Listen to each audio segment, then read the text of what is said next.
What's good? It's Osiris here. Middle Mega. We're going to get the Rumble stream going, and we'll be going live. Ray Studio is going to join us. You got to follow on Rumble. I'm going to put the link in the chat because with the topics that are actually in the news right now, you can't even cover them without putting your whole channel at risk on YouTube. So let me get the music going. We're going to bring Ray Studios in here. We're going to get this started, and then I got the Rumble stream. It's going to be popping off. Let's go.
I like these middle songs that kind of smooth it out. Then they bring it back in, so it keeps you on that up and down roller coaster ride. Rumble is up. What's up, peeps on Rumble?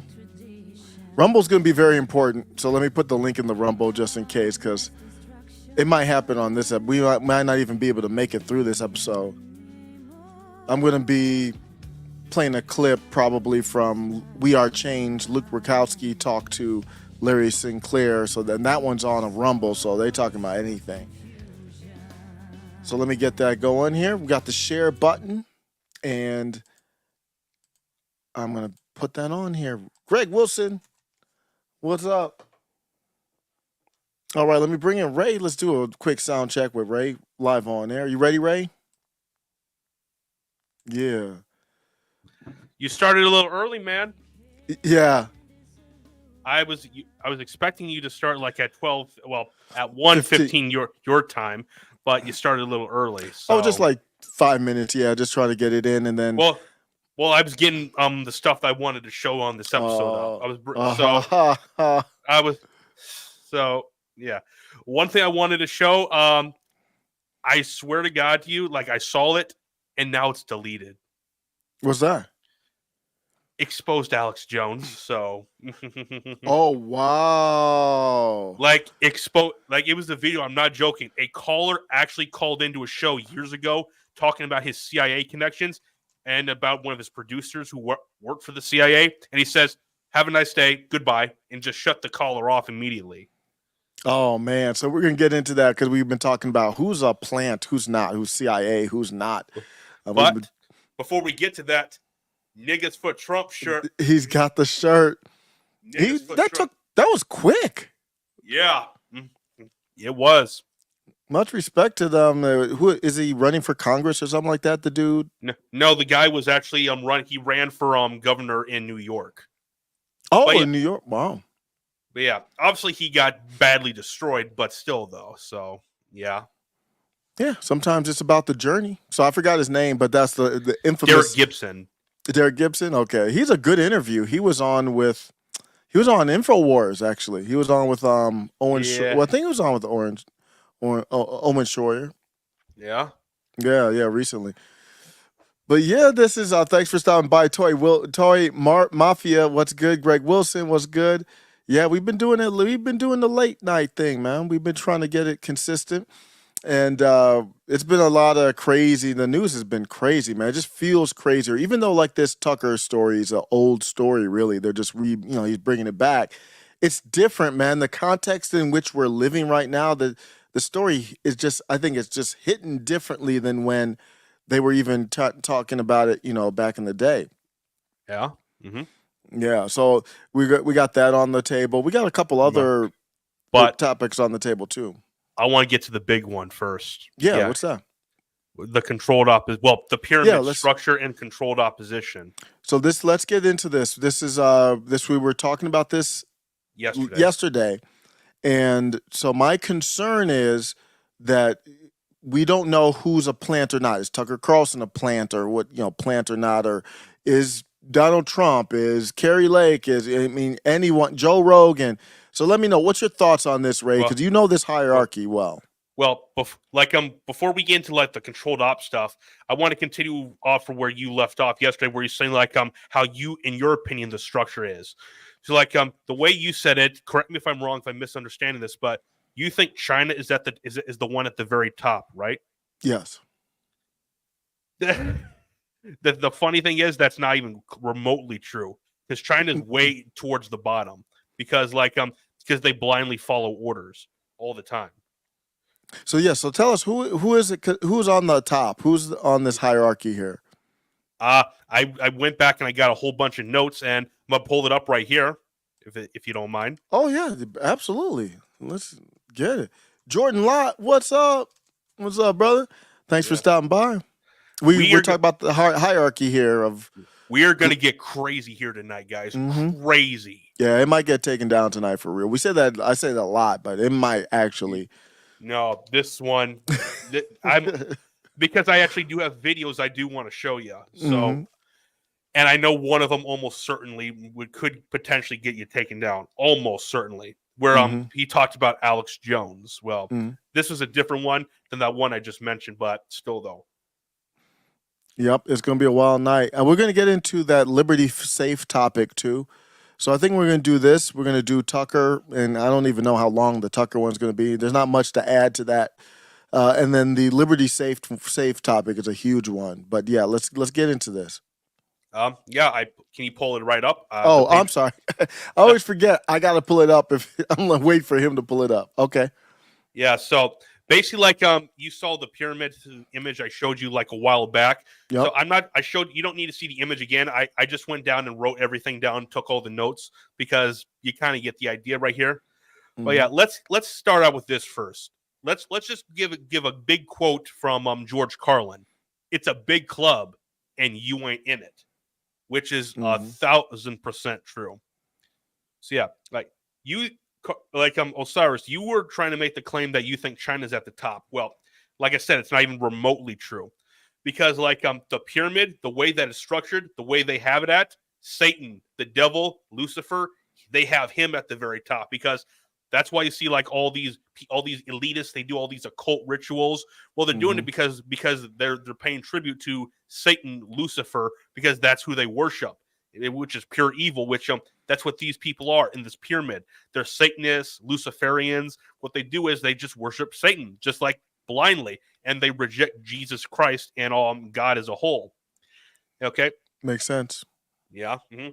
And then down here, right below them, are the Crown Council of 13, or I should say more specifically, the 13 bloodlines. So yeah, I can get into those here in a quick second right here, because I have them down here, but I'm just trying to give you the basic idea first. And then right below them, which would be the Committee of 300, which, like I told you before I say that, the 13 bloodlines, they're the 13 richest families in the whole world.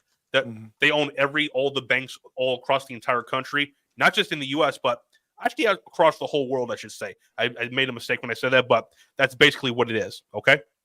Then the Committee of 300 would be the one right below that, right there. So, yeah. And then after that, you would have your think tanks right down here. And when I'm talking about think tanks, I'm talking about United Nations, the Council of Foreign Relations, the Bilderberg Group, the Club of Rome, the Trilateral Commission, the World Institute of International Affairs, and, like I said, the World Economic Forum. The World Economic Forum does not serve China. China serves the World Economic Forum. So it gets very complicated, man, and it gets extraordinarily crazy. So, yeah. And then down right there would be all the banks in the world, like the World Financial Control, central banks, tax revenue, interest rates, banks of international settlements, all that kind of stuff. Then down below, just right below that, would be the World Resource Control, Usually that's mostly corporations, stuff like Apple, Amazon, all that kind of stuff right down there. Then right below that would be the World Population Control, which this is where we get into governments like the U.S., China, all this kind of stuff, Britain, Europe, all of it. And so, yeah. And then we also get into the intelligence community, the military, the police, all the court systems, prisons, including the media, as well as schools and religion. And what I mean by religion, like I told you beforehand that I do not trust the Pope whatsoever. Where I'm talking about the Catholic Church, really, because the Catholic Church has become corrupt over the whole last few hundred years, because they're not just with money, but also with other things that they've gotten caught doing horrific things, like really, really horrific things. So yeah. Yeah, that fits in with the Pope. The Pope is always coming out with these quotes about this stuff and it sounding woke. How can a Pope sound woke? It's ridiculous. The way that the Pope talks about the LGBTQ community, stuff like that. But okay, so that's the hierarchy there. And then we have the governments below. Okay. Then down at the very bottom would be us, we the people, because without us, this pyramid would not exist. They wouldn't be able to sustain because they need to control the masses. And we're at the very bottom. Like if you look at a pyramid, if you took out the very bottom, everything else would collapse over. And I'm just not sure if it's even possible to get out of the way and so everything can collapse. It's quite possible that the pyramid is just indestructible. I don't know that for a fact, but that's just what it seems like in a whole lot of ways. Yeah, so that breaks it down well. I think I like that. I still have to. The thing that might be hurting me is just ignorance. Yeah. So I gotta learn a little bit more. Also, whenever when I'm going through this list and kind of stuff like this, don't be afraid to just ask something right then, because just in case, because I really want more questions to be asked here. I really do. So yeah, let me throw it out to everybody. Ask any questions, feedback on it. This is the hierarchy. This is a different version of the pyramid, which this is good. It's kind of clear to see it in this form of corporations. One interesting thing I see is corporations are above government. Is that true? Is that what you have there? Yes. Yes, they are. Yep. So that's something to think about there. And then you have the media in the same tier as the government. That's another interesting one. Oh yeah. Schools as well, religion, all in the same tier as the government. Yeah. Yeah. So Ryan, what Ryan said. What's up? Pyramids. I'm glad I stopped that. I popped in. Ryan, we are gonna get crazy tonight. Like we're gonna go full on blown. Get into what the Matrix really is. We're getting full on into it today. We're looking at the Matrix right now, right? This is the Matrix, right? Yep, this is the Matrix. So for Ryan or anybody else who just came in, real quick, can you go back to who's at the top there? The head honcho. Well, we know. I liked where you went with Satan. That makes sense. This is the very top. Mm-hmm. Yep. Yeah. Like I said, they worship Satan, and because they hate God and all this kind of stuff, they reject Jesus Christ as a whole. And to them, Satan is all that exists, really.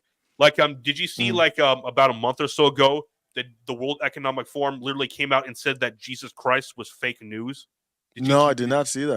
They literally came out and said that he was fake news. That should be all you have to hear.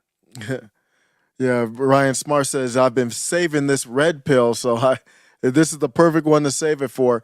So after that, you got the think tanks. So I know some of these here. You say these names on YouTube, you're automatically demonetized. So I know that they're up there. You got the Council of Foreign Relations, and I believe that's where I think Joe Biden was at an event. Wasn't it the Council of Foreign Relations when he made the famous admission? As well as the World Economic Forum. Yep. So they're on the same tier. They're Trilateral Commission, World Economic Forum, all on the same tier. You've got them at tier 3. So the tier 2 bloodlines, is that just because they control all the money, the banks, or what? Yes. Mm-hmm. Yeah, I forgot to add the Committee 300 right down there. I thought I did earlier, but for some reason there might have been a typo or something like that. Okay. But yeah, The Committee of 300 is actually is number 3. Okay, great. So that's Ray. Ray breaking down the hierarchy there. And so a lot of people are providing feedback, myself as well, about cautioning who's with what. So where do you put in some of the, are you ready to talk about that? Where you put in some of these people or Not not? quite yet. Okay. I have a few other things I need to get into. I wanted to get into the 13 bloodlines, like Yeah. the 13 richest families in the world. Mhm. Like the 13 bloodlines are the top, or they're better known as the Crown Council of 13. That's what they're called. And then right below them, it would be the Committee of 300, which are the 300 richest families after those 13. That's just how it is. Right. Mm-hmm. The 13 bloodlines, as you guys know, they own every bank across the world. Like they even control the Federal Reserve.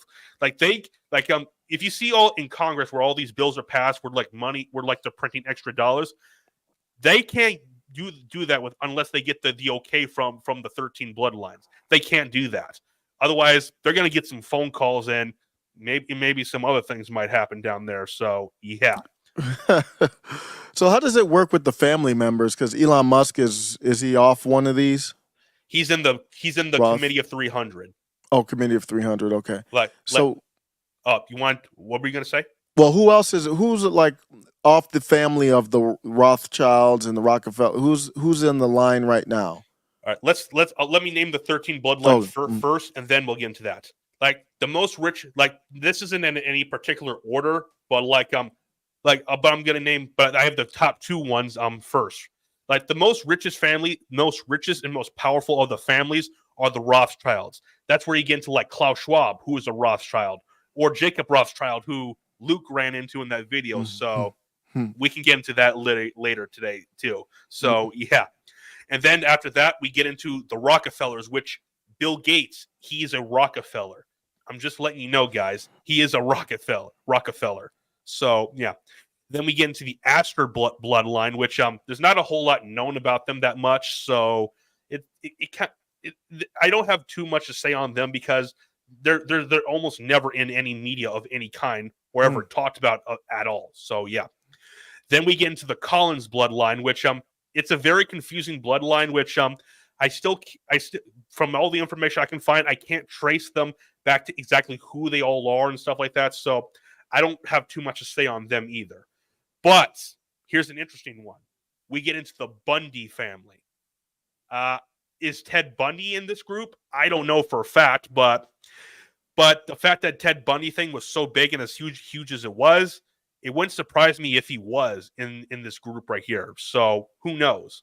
So, and then we get into the Lee family, which I assume it's like an Asian family or something like that. I don't know for 100% fact, but even though it's spelled a little differently, could Bruce Lee could have been in this group?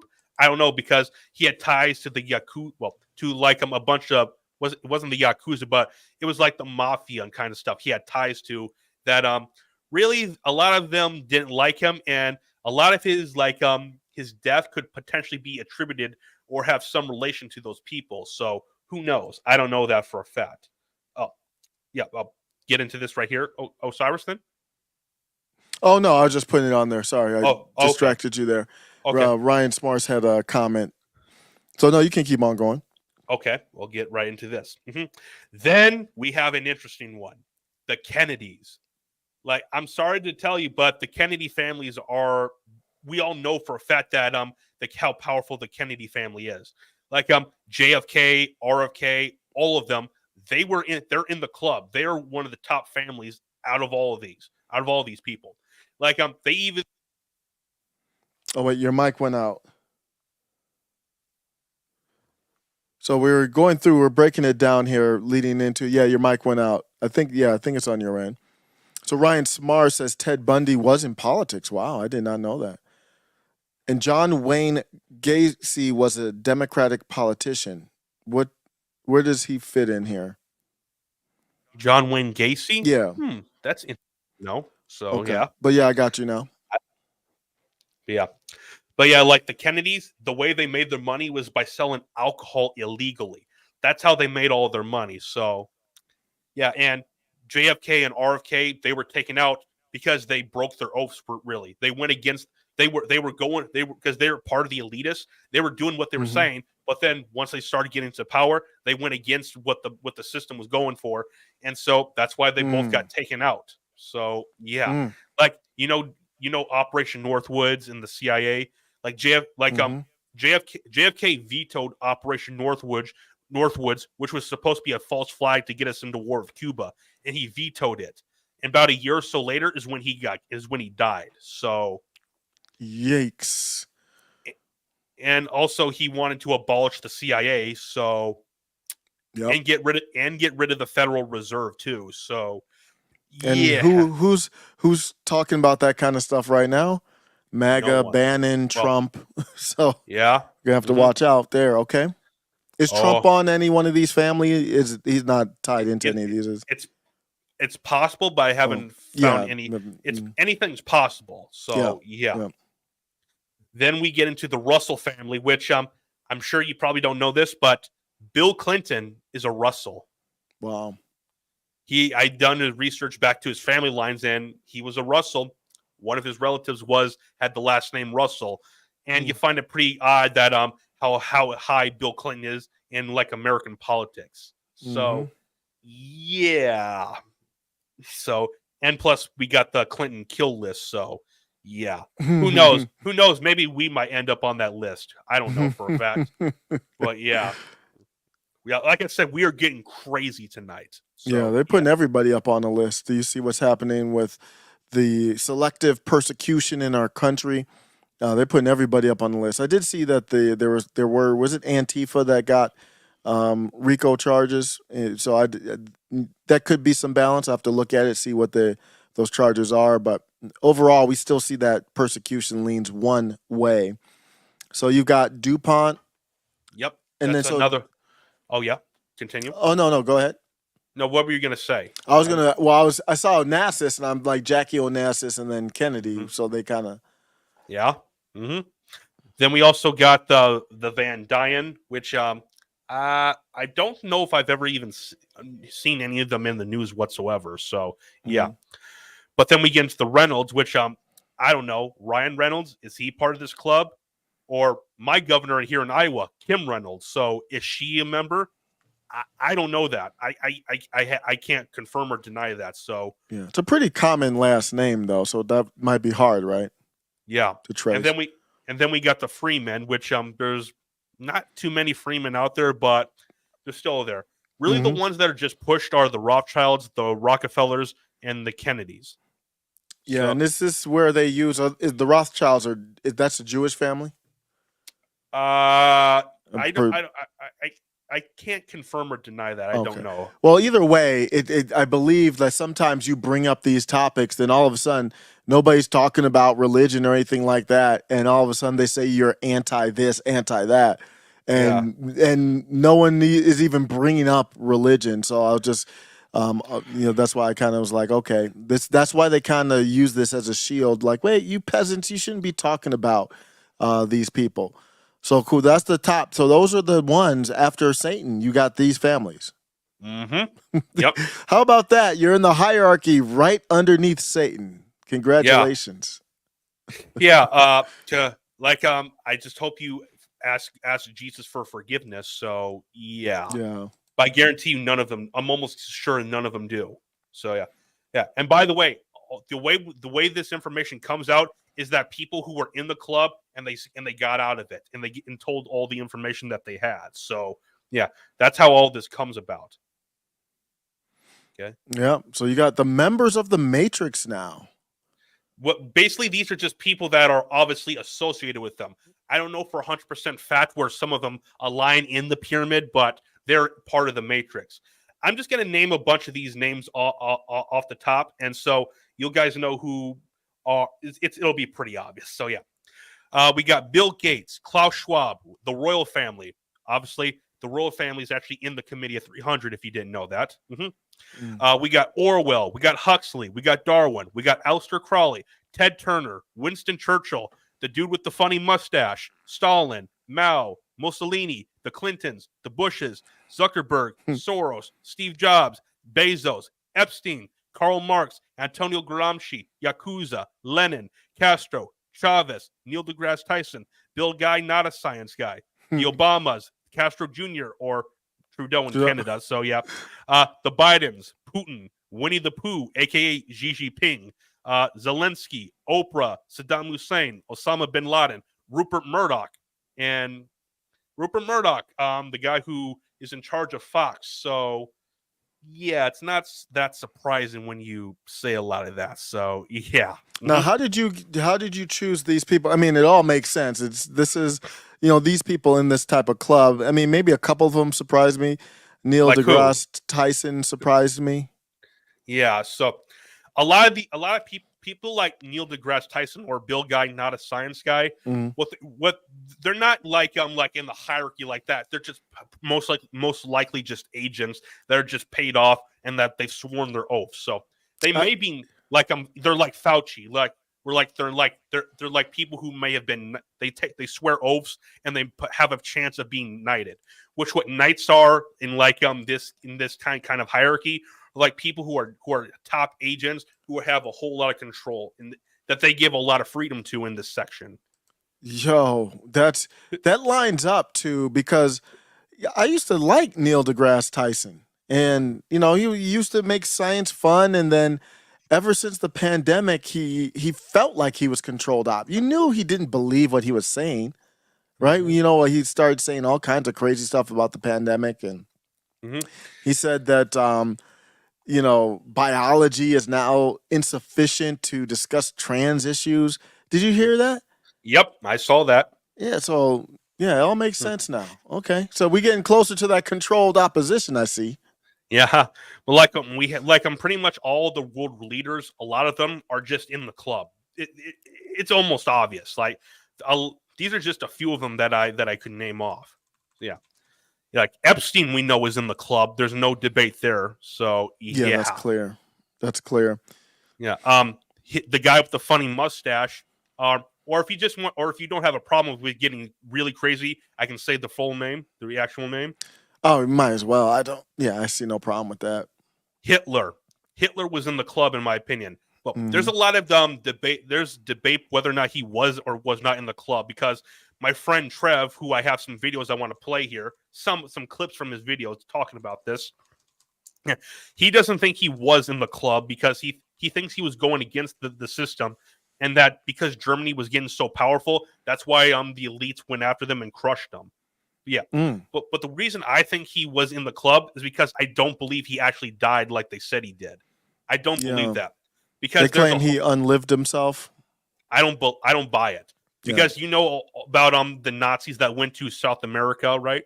A yeah. lot of them. Mm-hmm. I think it's fair to say that he went along with them. So Mm. yeah, that's just my opinion. Like they Yeah, went to oh, I mean, I think that's a valid opinion to have. like what I think is, I think they probably got him out of there at the last minute and then just planted some evidence. So yeah. Yeah, it's weird to think that he would unlive himself, but yeah. So I've heard those kind of theories on him. And obviously Karl Marx was definitely in the club. There's no debate. There's no discussion about that. For sure. Yeah. Yeah, Karl Yeah. Marx. I mean, you got to give Karl Marx credit. His philosophy has lived on. I mean, he learned from others, but his philosophies have lived on pretty strong, Uh-huh. standing the test of time. You just take his philosophies of class kind of battles to create chaos, and you can do it with anything, race, religion, weight. You can just do it to anything, gender. Yeah. Yeah. And like Osama bin Laden, I'm not sure if you know this, but he was actually a CIA operative back in the 80s. I did hear that. I'm not very knowledgeable on that piece, but I did hear that. Alex Jones has talked about that, and others. Metalopoly, I did say the Bushes already. I did. Mm-hmm. And Yeah, the royal family. Can you go up real quick for Metalopoly, since he just came? And we'll come right back, just real quick, so you can see that where you scroll up and show the top, Satan at the top, and then we got the Crown Council of 13. Then right below them would be the Committee of 300, which I forgot to put him right there. Yeah, and then you're talking about that's where the royal family is too. Yes, in the Committee of 300. Mm-hmm. Yep. And all these people, they're richer than you think they are. Like the actual reported number of how much they are worth is well below of how much it actually are worth. Like the Rothschilds, they are trillionaires. Like I remember like a video saying like, oh, they're worth like 8 billion. No. They are trillionaires. Like Yeah. like Elon Musk is in the Committee of 300, guys. That's where he falls into. So yeah. Because I said Elon Musk works. So critique my statement from yesterday. If you didn't tune in yesterday, I said, and I did a video today. Actually, I don't think I even uploaded it yet, but it did a video talking about China was on top. World Economic Forum worked for China. But then, so you're saying that that's not the case. But what about Elon Musk versus the World Economic Forum? Where do those two land? I don't think that's actually. I think they're just doing a show right there, really, in my opinion. Okay, like so they're the same. You're basically no. The Committee 300 is right above them, and then like after that would be like the think tanks, like the World Economic Forum, the Bilderberg Group, the United Nations, the Foreign Relations Council, all that kind of stuff. So yeah. So you're saying that? Let me just be clear. Elon Musk is on the same tier because we kind of have tiers here. Yes. So, and that's what it is. It's a corporate structure, basically. So you've got, is Elon Musk equal, him by himself as an entity, is he equal to the World Economic Forum on the same tier? Well, he's one person. So like besides, but he's a beast of a person, though. Like the Committee of 300, what they do is like here's what they do. They they vote on like if like a new country will be created, if like a new war will start, or like do you think they voted on Ukraine? Russia? I believe so. I believe so. 100% fact. Because Putin is in the club. He is. I don't. A lot of people try to say, "Oh, he's not. He's an outsider." That's bullcrap. He was a known member of the World Economic Forum. He was. So I'm still unclear though on where does Elon Musk rank with. So we know the ADL is way at the bottom then. So that part I did have right. They're nowhere near any of this, right? Yes. Mm-hmm. Okay. So they're seeing Elon Musk get more power. Do you agree with that? Does Elon have more power than them? Well, Elon's been amassing power. He started up Tesla, beast of a company, #1 electric car company. SpaceX now is the #1 space travel company. He's got his robot coming. He's got Starlink. I mean, that's not even all of it. I didn't even mention Neuralink and then the X app. So Elon Musk by himself is like Jupiter, and the ADL is like a rock, an asteroid, like a little bitty asteroid in space, right? No? They probably just out of the group they were trying to find someone who they could depict to have the spot, and they probably just selected Elon. Okay, so so if they selected Elon, that means he's under them. They like there's 300 of them, so they could outvote him if they wanted to. So I see. So is he in that 300 group? Yes, his family is. Oh, because it's families, not 300 people. What family is Elon? I can look it up. I didn't know if you knew off top head, but no, that's irrelevant. If you know he's in there, I'm not too worried about that. So let me just think this through. So I'm looking at Elon buys Twitter, taking it over. Is that the moment the World Economic Forum said, we got to take it from you, Democrats or whatever, you guys aren't strong enough? Because then they slid Linda Yaccarino in there. I believe they just ordered Elon to just buy it. Yeah. But so then maybe Elon didn't even use his own money. Maybe because they controlled the Federal Reserve. Oh, yeah. Maybe they just gave him the money and just had him do it. Yep. Or maybe that's possible. Or maybe they just bought it themselves and they just had Elon take the credit for it. Yeah. But the bottom line is Ray and I agree. We both agree that the World Economic Forum is running Twitter right now? Yes. Wow. Do you know how crazy that is? Can we stop for a second? Yeah. Like, how did we were doing, you weren't, I don't think you weren't, were you partying with me too? When I did those lives, remember when he bought Twitter? Oh, yeah. And I was like, I was there the day that it happened. We were all talking. It was a great moment. And then, everybody was, and we had Black Pegasus on. Che was on. That was a great live, man. That was so. I gotta go back and revisit. That was fun, even though some of it's gonna be a cringe take now. But Oh yeah. can we stop there? That's where we were, and now the World Economic Forum. I'm very I'm not very solid on a lot of stuff. I'm pretty solid right now. The World Economic Forum is running Twitter. Like I'm Yeah. solid. I'm saying that. I'm on the limb. I'm out on the limb saying like I've seen enough. And it all Yeah. makes sense.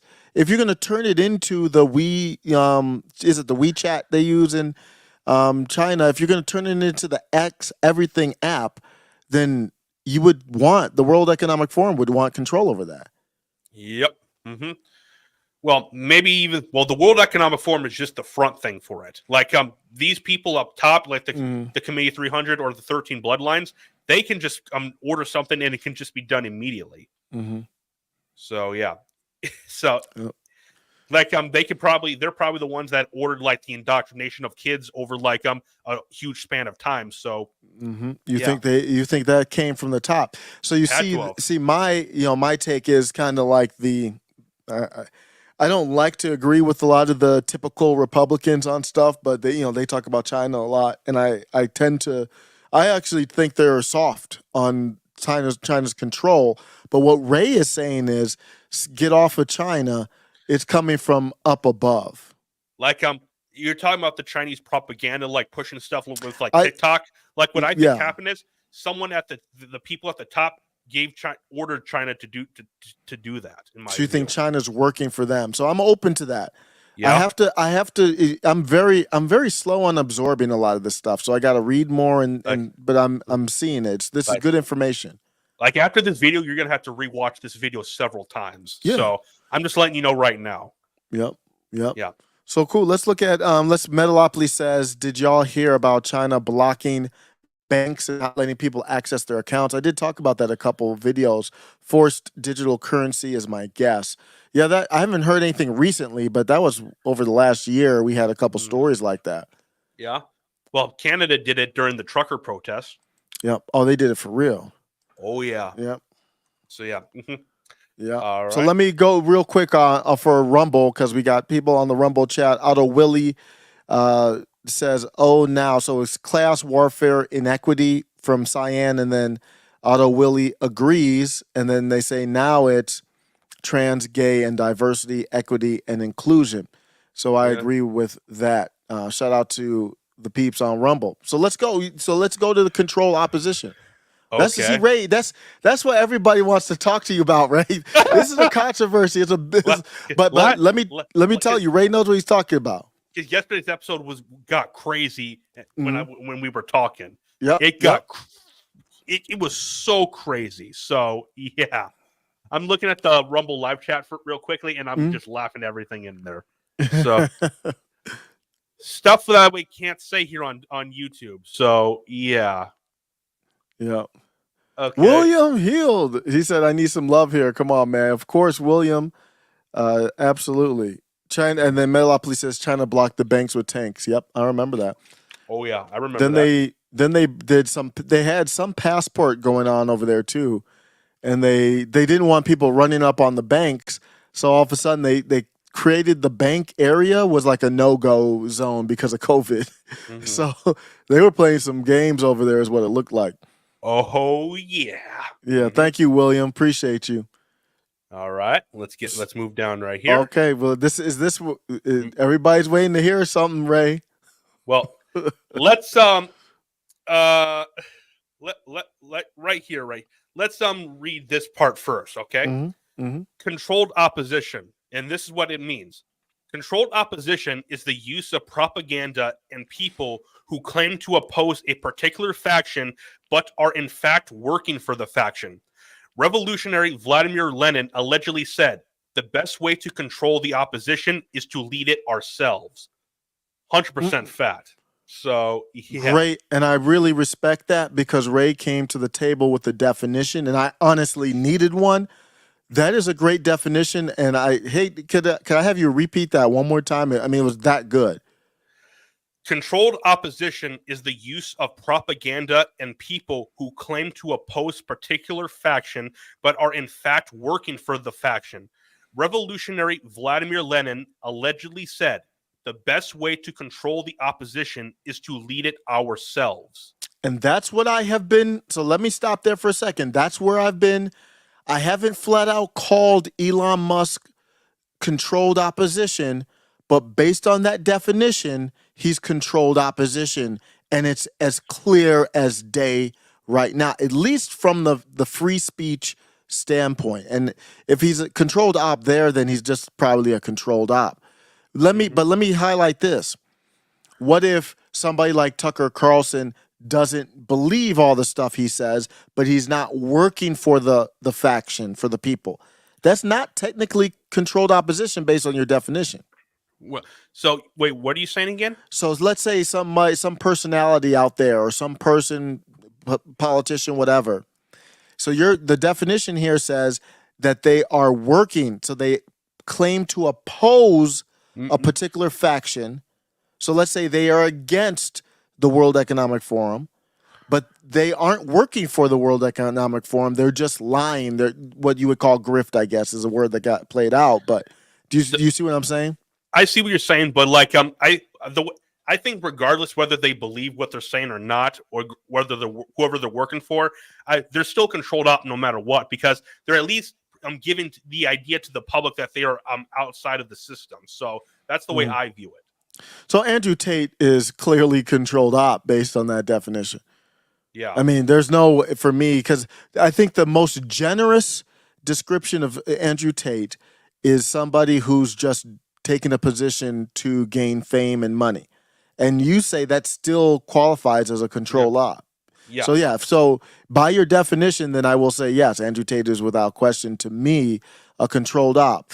But maybe this is too early. Let me know if this is too early to ask, though. You know my concern, though. Does it matter? So why does it matter if Andrew Tate is a controlled op?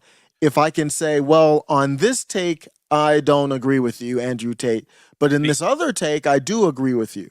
Because they're leading the sheep in a certain way. They want to give people some hope, like, oh, there's hope at the end of the tunnel, when there actually possibly is not any whatsoever. Yep. Yeah, but I wanted to play a clip from Trev right here, because he gave something really interesting right here. I'm going to bring this clip up right here. So give me 1 second. Let me pull this up. TC. And by the way, guys, this is my friend Trev. He goes heavy He's into great. this kind of. Yeah. So right here. Yeah, Jeff, you got it. It's silly shit, Jeff, right? They're actually, like, I'm not kidding. I'm being totally serious with you guys right now. There are actually freaking real life. This is going to sound so stupid when I say this, right? And I'm not kidding you. And this, don't take lightly what I'm saying. I'm not messing with you. There are actual government spies in the so-called conspiracy space. They're spies. Like, they're actual freaking spies. They're keeping an eye on everything, and anybody who's dangerous, they report them back. They call it in. You know, it's crazy shit. It's like, what is this, an effing movie? Like, it feels like a movie. It feels like a TV show.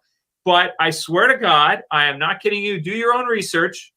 The conclusion that I have come to is that those people are getting a paycheck.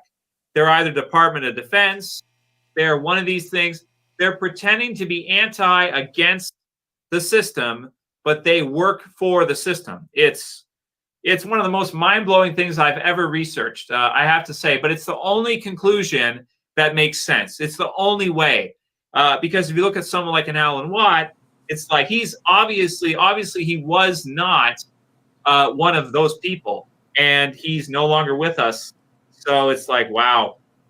So either it's so stressful that it stressed him out to the point where, you know, he had an early passing, or, you know, he was saying a lot of stuff. And I listened to his last podcast. I was like, oh my God, man, he's saying all this stuff. And I was like, you know, and then you find out, hey man, he's dead, man. It's like, really? Yeah. Seriously. Damn. Crazy shit. But yeah, agents in place, absolutely all over the damn place. Really crazy shit, man. You can't get out of that stuff fast enough. I want nothing to do with any of this. Go back to Walking Dead, make Walking Dead videos. So wow. Yeah, but Alan Watt was one of these few guys who truly was speaking out, and I don't know, did he just die on his own, or did something else happen? Who knows? Yeah, I'm not familiar with what happened, but that's a heck of a clip. He was like, "Let me get back to this Walking Dead real quick." And he was only in his 50s. Mm-hmm. Yeah, we can get back to the Yep. Let me pull it up. The notes. Because we're gonna go back and forth, man. I'm just letting you know right Oh here. yeah, that's good. But yeah, and to get into, and speaking of Alan Watt, we're going to get right into this other thing right here that I just mentioned about counterintelligence. Alan Watt was big on, I'm told, explained heavily what counterintelligence was and how it operates. So this is Alan Watt's definition, and I just took his definition and I just I'm typed it up right here. This is the basic idea of it. Okay, counterintelligence is intelligence that is real. They give the same information that someone who isn't controlled opposition gives. These type of people are launched and financed well by the system. Once they sink you in with the real information, they go into the UFOs, shape-shifting lizard people, flat earth, and more. Those type of things are counterintelligence and aren't real. Then after, one second, let me get down here. Then after people see these controlled op people give nonsense like that, they then say everyone who gets into conspiracy stuff, especially those who don't get into the nonsense stuff, are crazy lunatics and won't believe them. That's basically Alan Watt's idea on counterintelligence. Yeah, that makes sense. It's a definition that makes sense. It sounds like it's a sneak diss at Alex Jones. Mm-hmm. He doesn't do the lizard stuff anymore, though. Yeah, no. Alan Watt doesn't really do goofy stuff anymore. Well, he has CIA connections, but we can get into that in a little bit. Well, let me ask you this here, because Ryan Smar says, how can Ray call Alex Jones controlled opposition when he's been sued into oblivion? It's possible. I can't guarantee this. Oh, 1 second. Sorry about that. I forgot to turn those lights on. That's my mistake. Looks better, right but there. you're good. Mm-hmm. So, yeah, that's my fault, guys. I'm sorry about that.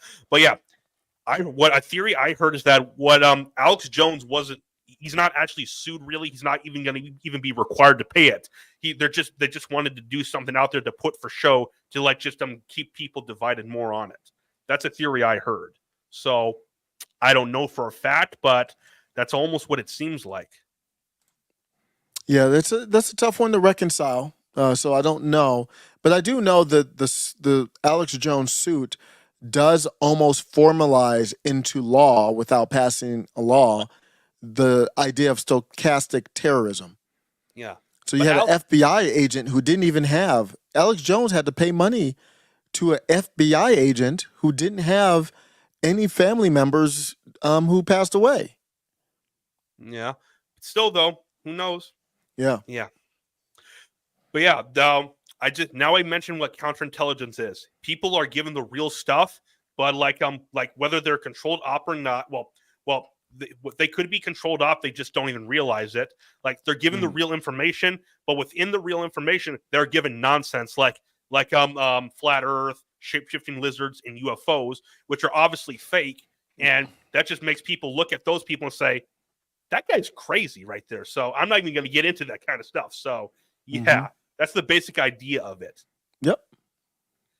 Now, you want to get into some examples now? Yeah, oh yeah. This is perfect time. We got names. Let's name some names. We are going to get into some heavy stuff right here. I'm letting you know, guys, everyone in the chat, some of these people, the vast majority of them, you will know who these people are. Some of them are not as known as others, but these are just a few examples or some. Oh, your mic went out. Yeah, so he's going to get into the names, and I like this. He's got, Ray comes with the backing up his information. Yep, the mic's still out there. But I see some names here. We're going to talk about, looks like Andrew Tate first, then Alex Jones. Throw in the comments if you have anyone that you want to see if Ray has a take on. There you are. I hear you.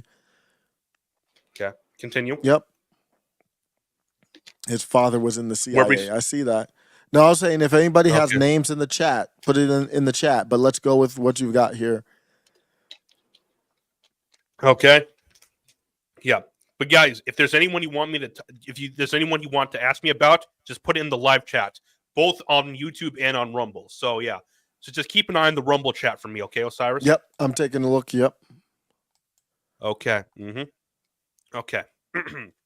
Notable controlled opposition. And by the way, guys, I've looked into these people and I'm fully convinced that these people are controlled op. This is just my opinion. You're entitled to your own opinion. That's fine. But this is just my opinion. Okay? Yeah, right here. Andrew Tate. And I'm going to read everything I typed up right here because, yeah, it'll be much easier. Then after we get through each one, you can ask some things on Osiris, and then we'll just move on to the next guy, okay? Mm-hmm. Okay. Andrew Tate. His father was in the CIA. His father died for a reason that was never once revealed at all. We literally have no idea how he died, and it was covered up. And he has also been on reality TV shows such as Big Brother, traveled across the world while learning all these different types of languages. He has these are telltale signs of intelligence. And also, he's a world-famous kickboxer and has a huge, expensive car collection and somehow is rich. And doesn't make sense how he got that rich. And he's also possibly related to Sharon Tate, who was involved in the Manson murders. And he shot out huge out of nowhere, out of the blue for no reason at all. And he also got caught running a pot situation with all those girls. And another thing, I've said, a lot of people think I'm crazy for saying this, but this is true. He's gotten caught making a triangle symbol all the time, not just in his videos, but also when he got arrested. So, yeah. Yeah, I think it's pretty done. Anybody disagree on that? I say that I think it's pretty clear to me that I don't know what it is, but he's not someone to be trusted. I would consider him clearly controlled opposition. Oh, yeah. I don't know how more clear it could be than Andrew Tate. Okay. And there's also a video of Andrew Tate saying like how they should have kept him as controlled opposition. I can pull it up right here. I have it right here. Yeah. Pull it up. While you're pulling that up, I still stay true to my principles, though, because in the Rumble chat, people are saying, well, hey, you don't have 100% proof. And yeah, that's true. You might not, but go ahead. You can play it. Like I said, guys, this is just my opinion. You're entitled to your own opinion. That's fine. I'm not telling you guys what you should think and how you think. This is just how I view it. Mm-hmm. So, yeah. But yeah, this literally is a video of Andrew Tate. I didn't. And like, we're going to watch this right here. Come on. I didn't want to destroy you. You should have kept me as controlled opposition. I would have been on your side. I would have created my message. I would have done whatever you needed me to do to allow me to exist on your platform so you could satisfy whatever shareholders you have down in Cutland. But you started a fight with the most formidable man on the planet. And I will crack the Matrix. I will destroy tech monopoly. That's who I am. It's too late. You're the wrong guy. So he basically admitted it right there. Can you bring it back? Bring it back. I gotta bring that back. Just the beginning, because people might have missed it. He literally said, right here, guys. If you don't believe, I'm not making this up. I didn't want to destroy right here. He literally says it right here. He literally says it. He literally says it. I didn't want to destroy you. You should have kept me as controlled opposition. I would have been on your side. I would have created. I've never seen this clip. I would have done whatever you needed me to do to allow me to exist on your platform so you could satisfy whatever shareholders you have down in Cutland. But you started a fight with the most formidable man on the planet. And I will crack the Matrix. I will destroy tech monopoly. That's who I am. It's too late. You're the wrong guy. So he literally said it. He literally said it. Literally said it. You just have to listen, man. These people will tell you everything you need to know. Yeah. So, yeah, like guys, I said, he's controlled opposition. Okay, that's just that. Like I said, guys, you guys are entitled to your own opinion. That's fine, but this is just the way I view it. There's enough evidence. There's clearly enough evidence for your opinion to be backed up on Andrew Tate. I agree with you. You can agree or disagree. And again, my take is, if he says something I agree with, I don't care. I will agree. I don't care if it's him or I don't care if it's a Rockefeller or Elon Musk. If they say something I agree with, I will say, yep, I agree on that. Mm-hmm. But let me bring it up here and we'll go to the next one. Big one. Oh, this one's going to be a little bit more controversial. I know you guys are not going to like this one, but this is just my opinion. I've come to the conclusion of this. So yeah, you guys are going to be mad at me for this, and I'm prepared to take all the hate for it. I'm already prepared. Okay. Alex Jones, guys. Look, like almost every one of you guys, I'm a huge Alex Jones fan, and I still am. Even though I believe he's controlled op, I'm still a fan of him because of all everything he says. Which he mysteriously got it right when he said that COVID would come back and literally the day, was it the day after or was it even that day of, where like COVID restrictions started coming back up again? It was something like that. Was it like that? Yep. Yeah, it was like literally that same day or the next day. Yeah, literally out of the blue for no reason whatsoever, and he got it right. So, like, yes, he could, and plus he does get intelligence from people, but he said the people he gets it from are like CIA type of people higher up in the federal government. So that means he knows a lot of people in the higher up government, and a lot of them know him. So that brings in a whole lot of questions right there, a whole lot of it. So yeah. Okay. But yeah, let me start reading what I have written down right here. Okay. Mm-hmm. Like I said, guys, you're entitled to your own opinion. That's fine. Alex Jones has been right about so much and is still allowed on air. He and one of his producers, and I'm not joking with this, have CIA intelligence connections and was questioned on his show and just changed the subject. He literally just cut the person off that called in on his show. He literally cut them off and then just hung the phone up. So yeah, that's at the very least curious. And he constantly talks about UFOs. Like I said, UFOs are nonsense. If you get into that, yeah. He's backtracked on that. I don't know if it's backtracked, but no, not really. So yeah, he still talks about them as if they're now demons. I don't know if you've heard the recent tape. Yeah. So yeah. Yeah. And also, he was inside Bohemian Grove and released footage and nothing happened to him. Like, he mysteriously just walked in. Like, I used to believe, he just walked in on his own. But now I'm starting to get to the point where, I think it's possible he was just invited there. Mm-hmm. And plus, I showed you that video of him interviewing David Gergen, the guy who was attending there. Yeah. It almost seems staged now because you notice the camera angle changes multiple times throughout the video, if you notice that. So, literally, it's at this angle, then the next, then at the next angle, next second, it's at this angle. So, yeah, it's possible. Mm-hmm. Yeah, mm-hmm. And this is something else I'm pretty sure a lot of you guys didn't know.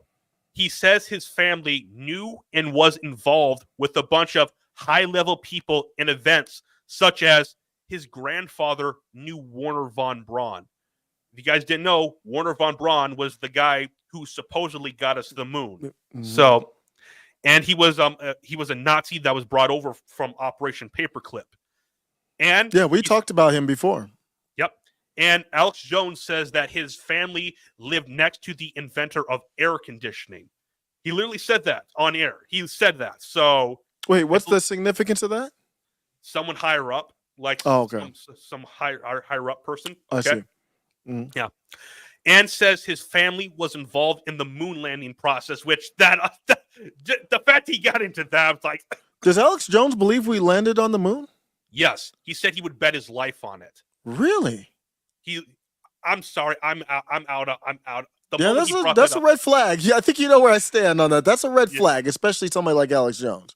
Yeah. That's a red flag. I'm out on it. I'm just sorry, man. Yeah. And said his family, particularly his uncle, did high-level operations in the Vietnam War. So, yeah. And this is another thing that I know Metalopoly will agree with me on. He makes the populace look like Looney Tunes due to the craziness of the way he presents things. Gives people real information to make it seem like there's hope. So, you remember that Piers Morgan interview that I showed you that he did? That was great. That was the 2A one.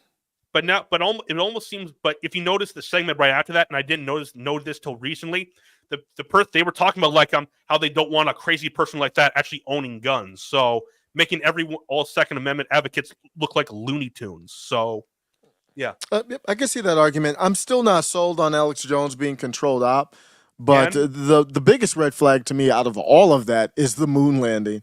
I would love to. I don't remember his take on that. I would love to hear that. I'm really surprised. And also, I'm going to bring this video up from this guy that I found out. And he talked about Alex Jones and his CIA kind of connections. So you guys are really right. You guys are really going to want to see this right here. You got it up? Yep. Okay. Alex Jones works for Stratfor. You need to pass the word. If you're ever suspicious of him, had that funny feeling, or if you've looked into it, wondered, been against what he does, you wonder who's funding it? Israel. Stratfor is an Israeli company. And they actually have a military base in Austin, Texas, inside the United States. That's where he lives now. Alex Jones has the gall to get on the air and go all over the place trashing the United States government when he is taking part in the subversive espionage surveillance of all of us with this disinformation BS about 9/11, and he's in on all of it. He's what's called flypaper. He gets people to speak out, so they'll just show themselves. He's just kind of like a metal detector. Horrifying.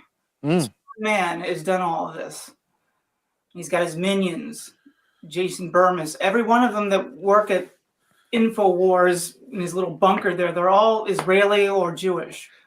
Aaron Dykes, these graphics people, they're all Jewish. And it's just, they hate America. It's anti-Semitic to criticize Jewish people. Well, it's anti-Christ, what they're doing. He calls himself a Christian. What he's doing is anti-Christ, because Christ is love. Christ is not dishonesty. You will not see Alex Jones in a church. His wife is Jewish. I have nothing against Jewish people. I'm against Zionist slaughter, Zionist disinformation, Zionist oppression.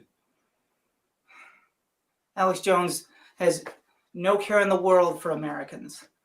He puts on an act, like when he went on CNN with Piers Morgan, that was all orchestrated. It's like pro wrestling where they know who's going to win ahead of time. And the idea was, when he starts that screaming at Piers Morgan, the idea was to make people that are fighting for their Second Amendment rights to look like psychos who should have their guns taken away. It was a ploy. And he knew it. And they had Alan Dershowitz on deck to come and take his place and just talk with Piers Morgan like, wow, didn't that guy look like a nut? Yeah, he looked like a nut. That's exactly the kind of guy I don't want to have a gun. All orchestration, disinformation. I mean, they have Jesse Ventura involved, for crying out loud. That was a pro wrestler. Everything that guy does is orchestrated. His show, Conspiracy Theory, I worked camera on television shows.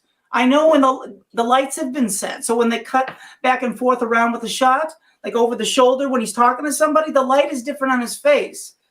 And then over the shoulder, which means they do separate takes, which means the conversation that he's having with the person that he's supposedly just meeting up with is staged, scripted, where they do takes.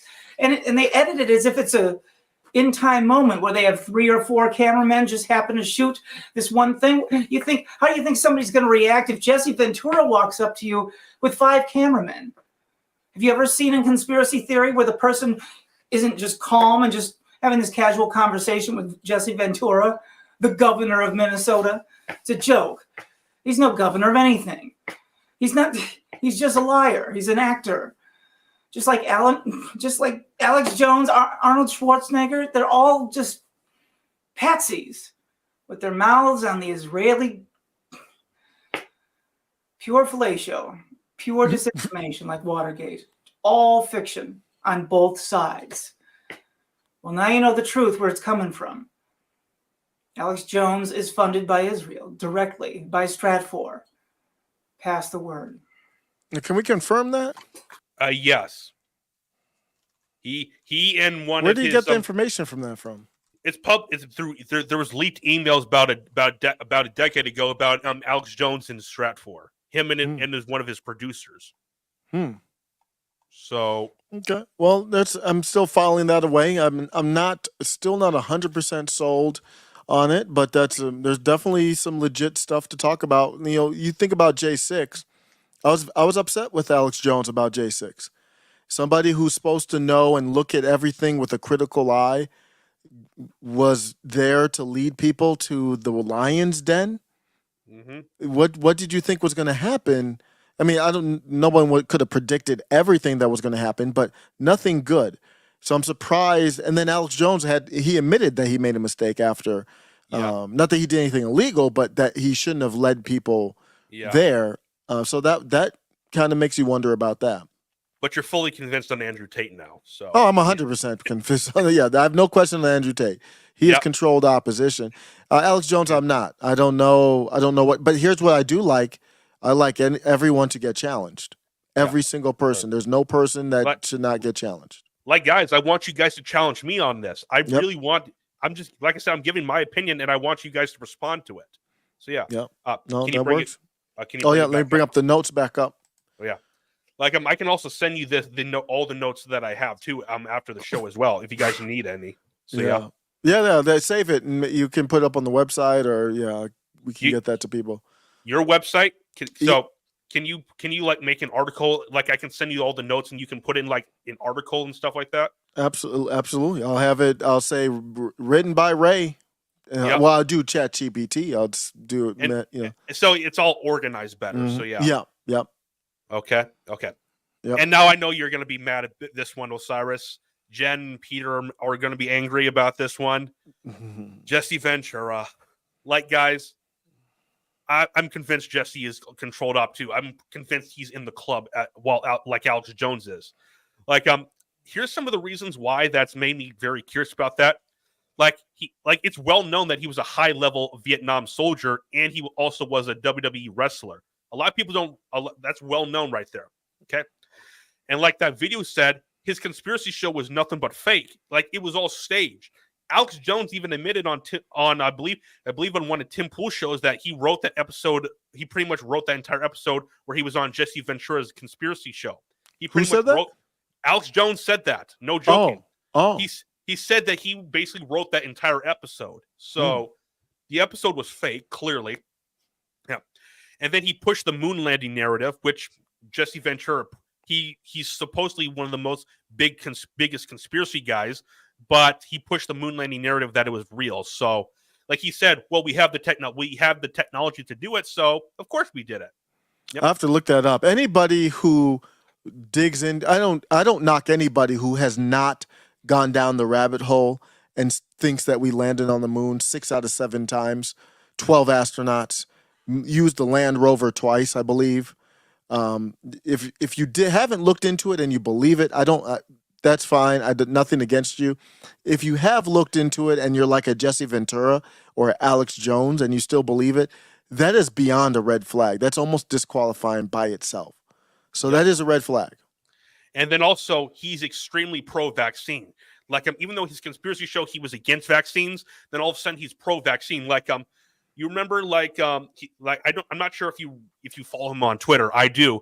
He was saying all these anti-vax people are allowing this disease to spread to black people and stuff like that. All this kind of. He actually said that on Twitter. I'm not joking.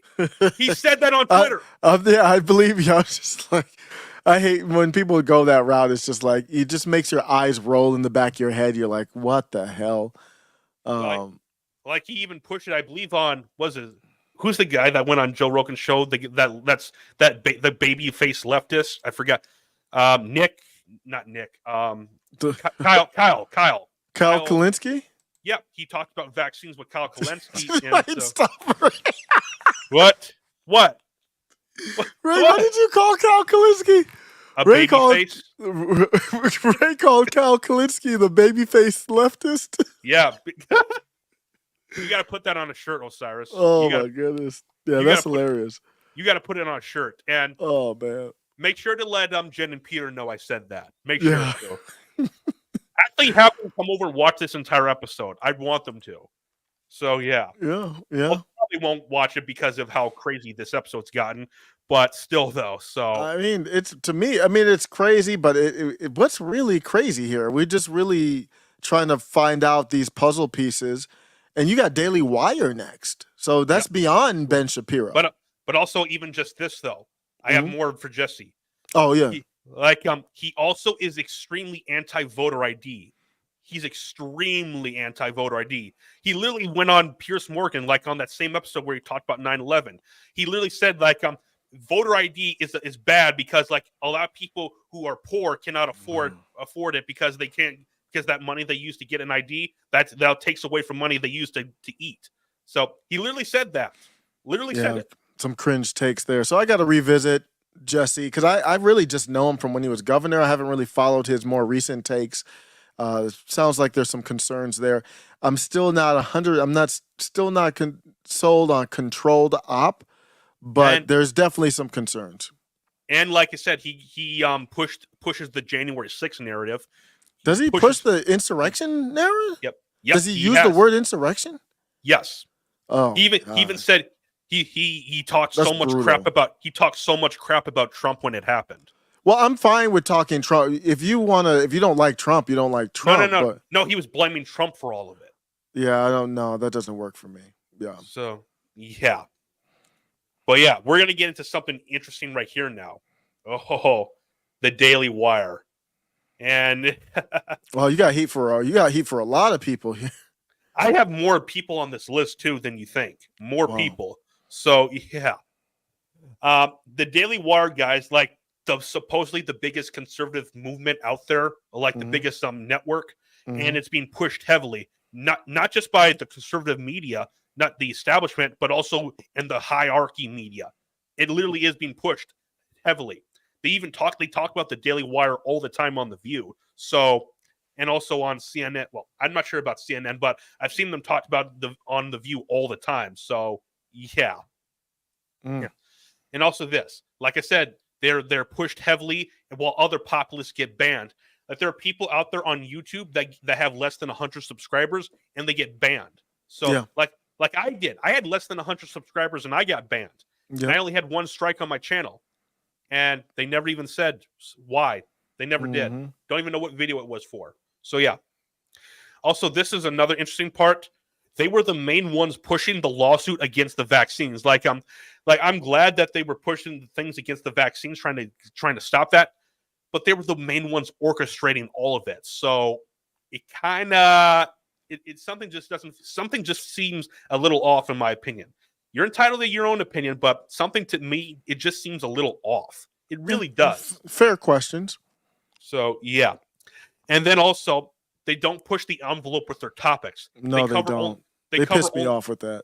They only cover the establishment types of stuff. So, yeah. This is another thing. Candace Owens interviewed Andrew Tate. You saw the interview. She interviewed Andrew Tate, which is pretty obviously he's controlled op. Yeah. And Candace was actually against the girls that accused Tate of doing the stuff with them. So, yeah. Yeah, that's not enough for me to say she's controlled op, but yes, that is. Yeah. But they're good questions. And Jordan Peterson, this is the interesting one. Jordan Peterson, in my opinion, he's a fake Christian because he doesn't really even push any Christian talking points when you talk about that. Like Trev, he actually even said this. He considers Jordan Peterson to be like Two-Face from Batman, where he'll say what. Because he dresses up like him, he dresses up in the suit and stuff like that. So yeah. I got jokes today. Kyle Kalinske is the baby-faced leftist. Jordan Peterson is Two-Face from Batman. It's funny because I could see him playing that role. Yeah. Harvey Dent. Yeah. I'm also going to play a quick clip from one of Trev's videos. He talked about the Daily Wire. So Let's do it. Let's do it. But give it 1 second, though. Yeah. Just for the record, I am a fan of Daily Wire. I'm a big fan of Matt Walsh. I think he's come with the right energy. But these questions are all fair. They piss me off, and I sided with Steven Crowder versus Daily Wire when they had their beef. Yeah, yeah. But also another thing about Peterson, he like I said, he says one thing, then contradicts it not long later. Okay, and this is the interesting part, which I'm pretty sure even you won't know, Osiris. Peterson attended the Triennial Commissions in Europe, which is run by the Rothschilds. Really? Yep. No, I had no idea. Wow. Yep. And plus, the Daily Wire makes a whole bunch of movies and documentaries that are heavily pushed, especially What is a Woman? And they're heavily involved with the Young Turks, who are clearly a part of the Matrix as well. I don't think there's any debate there that the Young Turks are part of the Matrix. So, yeah. Yeah. So I didn't know they do work with the Young Turks. They don't work with them. They're like heavily involved. Like they always go back and forth all the time. The time. So, yeah. But yeah. I'm gonna play that clip from Trev's show. Like he talked about them. He did a video called the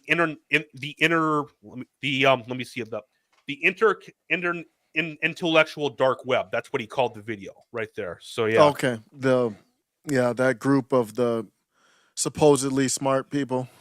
Yeah. Ryan Smarts. We'll get to Ryan Smarts. We'll get to your comment here after we do this clip. Yep. So we got this one, intellectual dark web.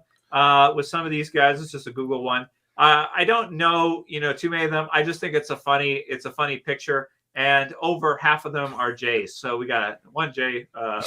You guys can see this. Yeah, you can see this. Call them J's. 1 J, 2 J's, 3 J's, 4 J's. I think Joe, I'm not sure about. He may or may well not be, and then Two-Face here as well. Yeah. So I just think that's my intellectual dark one. It's like a Man in Black, Reservoir Dogs, Matrix. I don't know. Mm-hmm. Lex Friedman looks to me like a Man in Black. If you're looking at anybody and saying like, who is a real life Man in Black, I'd say it's Lex Friedman. It's like the best example ever. He's like really pale. He's got like the suit. He always wears like the black suit and everything. He's got the dark hair, and he just looks like he looks like he could be in a Matrix movie as a systems agent. He just looks exactly like he could be. He could be in one. So we got them. There's my cousin Sam. He is so bad. I'm a Harris. He's a Harris. So there.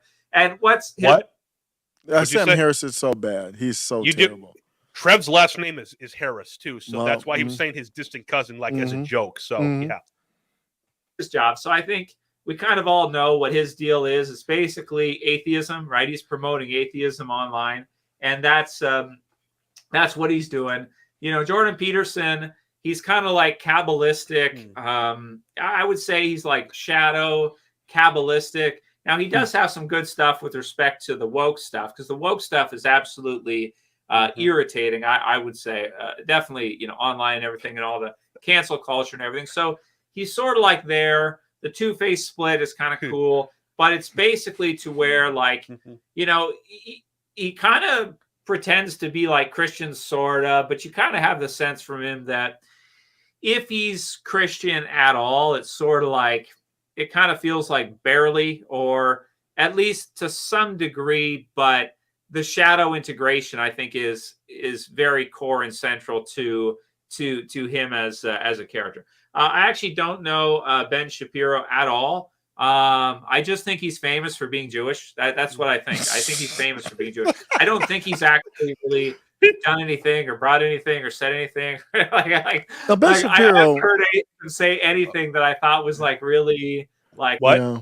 What were you saying? No, he's making me think. Yeah, I think Ben Shapiro is very smart, very bright, quick thinker. But I do also agree with him. Like, you listen to Ben Shapiro, and he puts his thoughts together very well. But there's no there. There's no. You're almost like, wait, what was the point of this? Like, your take, when you dig into his take, it's like you didn't really do much research, or you only touched the surface level. Matt Walsh goes hard to me. Yeah. I want to hear people talk. Matt Walsh goes in, and Shapiro does not. But you can go ahead and keep going. Yep. Like, wow, this is profound, or wow, this guy's really, out there, or really intelligent, or something, or really whatever.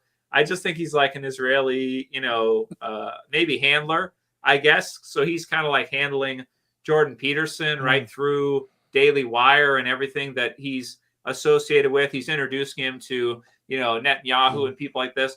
And also to say, like, if you think a normal person is just going to meet with like a prime minister or president, just like whatever, even if they're a former one, typically that's not really how it works. If you're having dinner with a president or prime minister, usually you're going to be in the club and you're probably going to be pretty high up. Normal, everyday people are not usually going to be having dinner with presidents and prime ministers. That's usually. I don't think Castro would want to go out for dinner with me. Okay, I don't think He lives in think Canada. that would happen. So just to put it out there, and then you got Joe here at the right side. So this is, I think this is like the core picture. Yeah, all the world's a stage. Ray of Sunshine's got me right there, and Spike's got me. Shapiro's control position. Absolutely, 100%. So this picture is one that kind of, I think, was like a big tell, because like at this time, these guys all here were sort of like kind of distant from each other a little bit. Like they would go on each other's casts and stuff, but they kind of had like their own Is that Dave unique Rubin? and different shows or distinct. They were kind of separate to a degree. So this picture of them, I don't know what they were doing. They're going out for dinner or something, meeting, probably getting their orders, right, for what they they were ordering, but they were probably also getting their orders for what they were going to push over the next little while. And this is part of what goes into all this too, is like, you have to have meetings. You have to decide, what are we going to be pushing? Well, my evil cousin Sam here, he's going to be pushing atheism. I think that's set. Okay. So they all have he's their going to thing. be selling you on atheism. That's kind of his deal. But the others, they have to be read into, like, what's the big deal this year? What are we doing? What's the agenda? What's going on? What are we promoting? What are we, canceling or going against? What are we going for? What are we going against? And they have to get sorted. And that's really what this is all about. That's why this is important for people to understand as they're trolling around on the internet. I really want you guys to understand that these people are not individual, separate, entrepreneurs, right? That they're not separate. Like, he's got a podcast over here and he's unaffiliated and he has nothing to do with this person over there. Dr. And Shiva talked about that. Sometimes they come on each other's shows or whatever. These dudes are all in the club. Okay. These basically, they're responsible, I would say, for managing the minds of the people over the internet. And that's basically what it is. So on television, it's common knowledge that when you're watching regular television, you're basically watching what's called Operation Mockingbird, media, because all the hosts, all the people there are quasi-intelligence people. You have, for example, you go with Tucker or the CNN guys or anybody. These guys are all quasi-intelligence. There's the joke in Dumb and Dumber. You guys seen Dumb and Dumber, where they're in the car and they're singing Mockingbird. So they're going like, they're like mock, yeah, ing, yeah, bird, yeah, Mockingbird, don't. And okay, I like that. Mocking you. I That's also what like they're doing. the moon joke where he walks and he goes, "We landed on the moon," and then he celebrates, which is good too. So that's what it is. So when you're watching television, you're watching Mockingbird media, even if you're not American, like me in Canada here. The Castro regime paid off the media companies like $600 million. I think it was like in 2018, somewhere between 17 and 19, before we went through this whole world situation.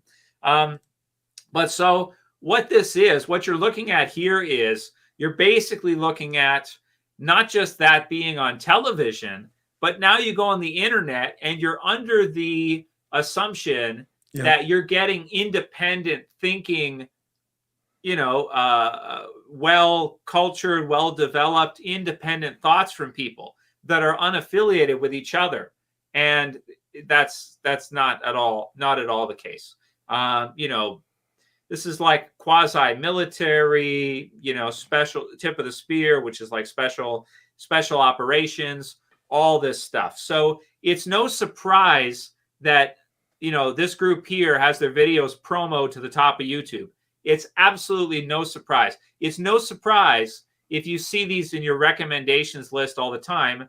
Even if maybe you click not interested, it's still going to recommend it to you. That should not be a surprise to you.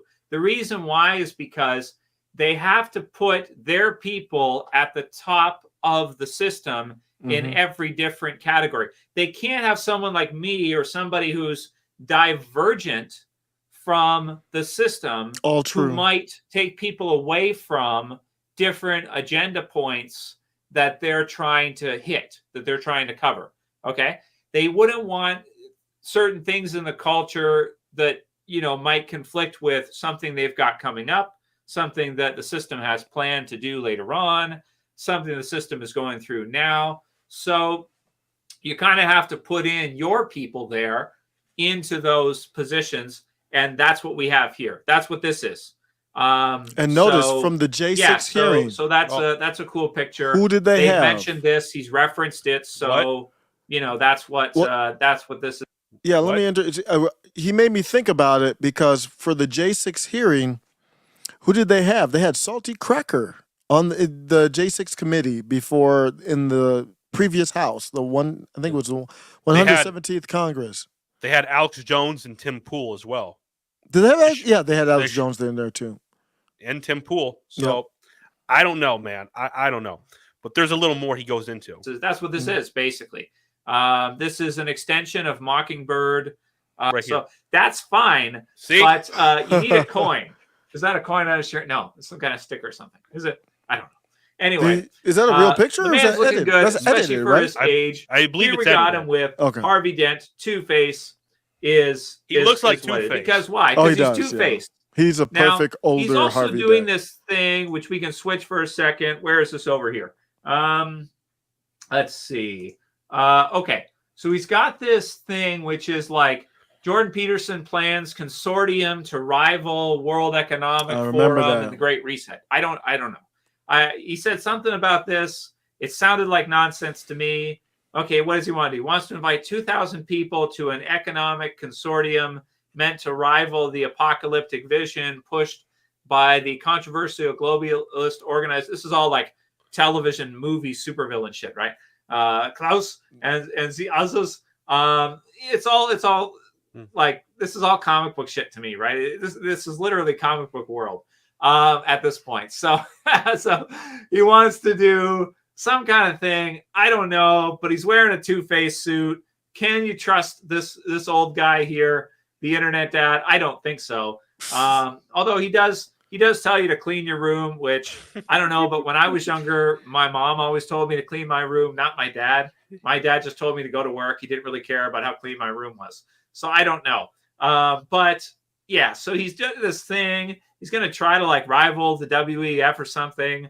I don't know exactly what this is. So I don't know, create some kind of thing. He's talked a little bit about the digital ID and the central bank digital currency and all this stuff that is kind of coming out as part of the Great Reset and all this stuff. Right. I don't know. I just feel like it's operations joke this of part some right kind here, where they have this frog god, this chaos. This right here. They try to make it fun. Okay, they also it's right here. We're going to go into. Yes. I've got prepped here after this a modern. Let me see. Okay, we'll come back to this. One sec. Where's the thing? Oh, here it is. A modern shaman's guide to a pregnant universe. So we're going to take a look at this because this is like by Christopher S. Hyatt, PhD, and Antero Ali. So it's called A Modern Shaman's Guide to a Pregnant Universe, right? And this has got some golden nuggets in it. I think it's some kind of programming manual or some kind of crazy, weird book that they, that's laid out by Christopher Hyatt. I think he's gone. I think he's dead now. But again, to do with who was like also in the club. The birthing. So it's really out there. It gets into like the birthing of like a digital universe or a cyber universe. It's really, really, it's some weird shit. So we're going to get into it, right? But I just thought, this guy, they call him like the Q shaman and stuff like this. So I have no doubt after, comparison with that and what you have with the Shaman's Guide, I have no doubt that this is like an actor and this is like a Fed thing where they're all joking around. They've got this like pot where people come in with them and then they get all caught. Like you remember down in Brazil where like they had that riot at their country's capital. There was a dude there dressed in a shaman outfit as well. Yeah, I did see that. I'm sorry. I'm sorry. So yeah. I have to dig into it, but I do have the same concerns that you do. Yeah. They get all the snap pictures of them all. They all get caught, right? It's like this quasi-government, U.S. government shaman thing. it's like an inside joke, basically. It's an inside joke, probably to make fun of people as like barbarians, sort of in some ways. Like this guy looks this just part right here absolute too. nutcase. That's what this really has to do with it. It goes, how far can you take your control of the minds of the masses? How far can it go? Can you birth a new universe in their mind? Can you birth a new universe in digitally? You know, you're creating a new thing. So that's what this is. So cyber warriors, info warriors. Yep. You know, tip of the spear. Coincidence. Podcasts, hangouts, all this stuff. So this is cool. I like this one because it makes me think of the gay frogs joke again. I'm pretty sure this is an inside joke. Some of these jokes they put on are inside jokes, right? So it's like the planet Earth is in labor, and you got these frogs. It just makes me think of Turn of the Friggin' Frogs Gay. If you guys have seen that one, you know it's classic. Turn of the Frogs Gay. So I was reading this book, and I was like, oh shit, gay frogs. I love it. So I haven't converted this. I just grabbed it. Again, if you want this book, I reckon it's like all symbolism and stuff. It's really wild. It's really out there, but it's super cool. I love it. And we are the midwives to this new universe that's being created, digital universe, I guess. So yeah, you kind of get the whole idea what I'm trying to say with that. Yeah, I think it's excellent to be challenging everybody, and it makes you think. And you know what I like about him is I don't like listening to anyone who doesn't say, go do your own research. Yep. You say it, I say it, he said it. This is just my opinion, my take. If you don't agree, go ahead and do your own research on it. I did get a question in the Rumble chat. This is a very good question, very pertinent question. Thank you, Otto Willie. Sure. Otto Willie says, who is not? Name some people who are not, that you are confident are not controlled opposition. I would say Alan Watt. He's one of them. Okay, but he's gone now. Yeah, he's dead. Who else? I'm trying to think about that. I might have to think about that one a little longer. I might have to think about that. So we'll think about that one. Now, is there a different way between people that you're not sure about and then people who's in that you're not sure about? What about Trump? Is Trump in that I'm not sure about? Okay. Yeah, I'm not sure about that. I also have Tucker in that as well. I'm not sure. Yeah. Let's bring up your the freak just came in, so we can reset this one more time. And then we can go on to the other topics. I think we got everything there, but no, we got more. We got more guys. Oh, okay. So let's reset real quick for the freak. What's the definition of controlled opposition? He has a good definition here. Yep. Controlled opposition is the use of propaganda and people who claim to oppose a particular faction but are in fact working for the faction. Revolutionary Vladimir Lenin allegedly said, the best way to control the opposition is to lead it ourselves. Fully believe it, and I think Elon Musk is. Is that your next one? I think Elon's your next. Let's go. That's a good transition because when you say that, the first person that comes to mind right now is Elon Musk. How many people does Elon Musk have? So Ray, you and I both agreed before we get into the topic how you have it. You and I both agreed that Elon Musk is X is being run by the World Economic Forum. So Elon Musk, in some way, shape, or form, is working with the World Economic. It's literally he is working with the World Economic Forum. That's a fact. Yeah. If at least his CEO is on the board, on the member of the World Economic Forum. So in some way, he's working with them. Yep. And how many people, including I'm a big Tim Pool fan, but they're looking at this Elon Musk versus the ADL, and they're kind of rooting for Elon Musk. And I'm like, that's not really helping because Elon Musk is representing the World Economic Forum right now. Do you see what I'm saying? So that's how powerful controlled op is. So he comes in and he's giving some money. He's breaking off some of these high value, conservatives, even libertarians. I did a segment on Josie, the redheaded libertarian, who said, "Hey, James Lindsay was bringing up Yep. some concerns about the X app, and Josie was like, "Well, my bank account likes it." I was like, "Damn." So she knew, she didn't even argue on the concern. She had her own concerns, but she's like, "My bank account's good." This is somebody that she would normally, to me, be going after. But let's go and see, what are your details here on Elon Musk? Okay. Some of them you know, a couple of them you may not know. So, yeah. Like I've said before, him and his family, they're in the committee of 300. So, yeah. And I'm not, you may or may not know this, Osiris, but he and his companies received a bailout from the federal government back in 2009, bailed all of his companies out. Like, received free money from the government when his companies were going down. So yes, I am familiar with that, but he did pay those off. So I don't know. For me, I don't know if that's enough, but yes, he did get government money. But received so it did right, Ford and. But received it right up front is what I'm saying. So with taxpayer dollars, I'm just saying. Yeah. But I think Ford got it too, right? And GM. It was after the Great Recession, but okay. Yeah. And also, he's pushing all the electric car stuff with Tesla, which, like, they're trying to ban gasoline cars. So Elon Musk pushing electric cars and Tesla right as that's going on. Please, I find it hard to be just a coincidence. Then on top of that, he's pushing the Mars mission, which I think is complete nonsense. And like me and you talked about this beforehand, a book was written about the first man going to Mars, and the name of the guy in the book is Elon. That was crazy. Yep. And Warner von Braun was the guy who wrote that book. Yep. Just keep that in mind, guys. Keep it in mind. And then he's also one of the people that pushes the moon landing nonsense. Yeah, like he says that the moon landing was real.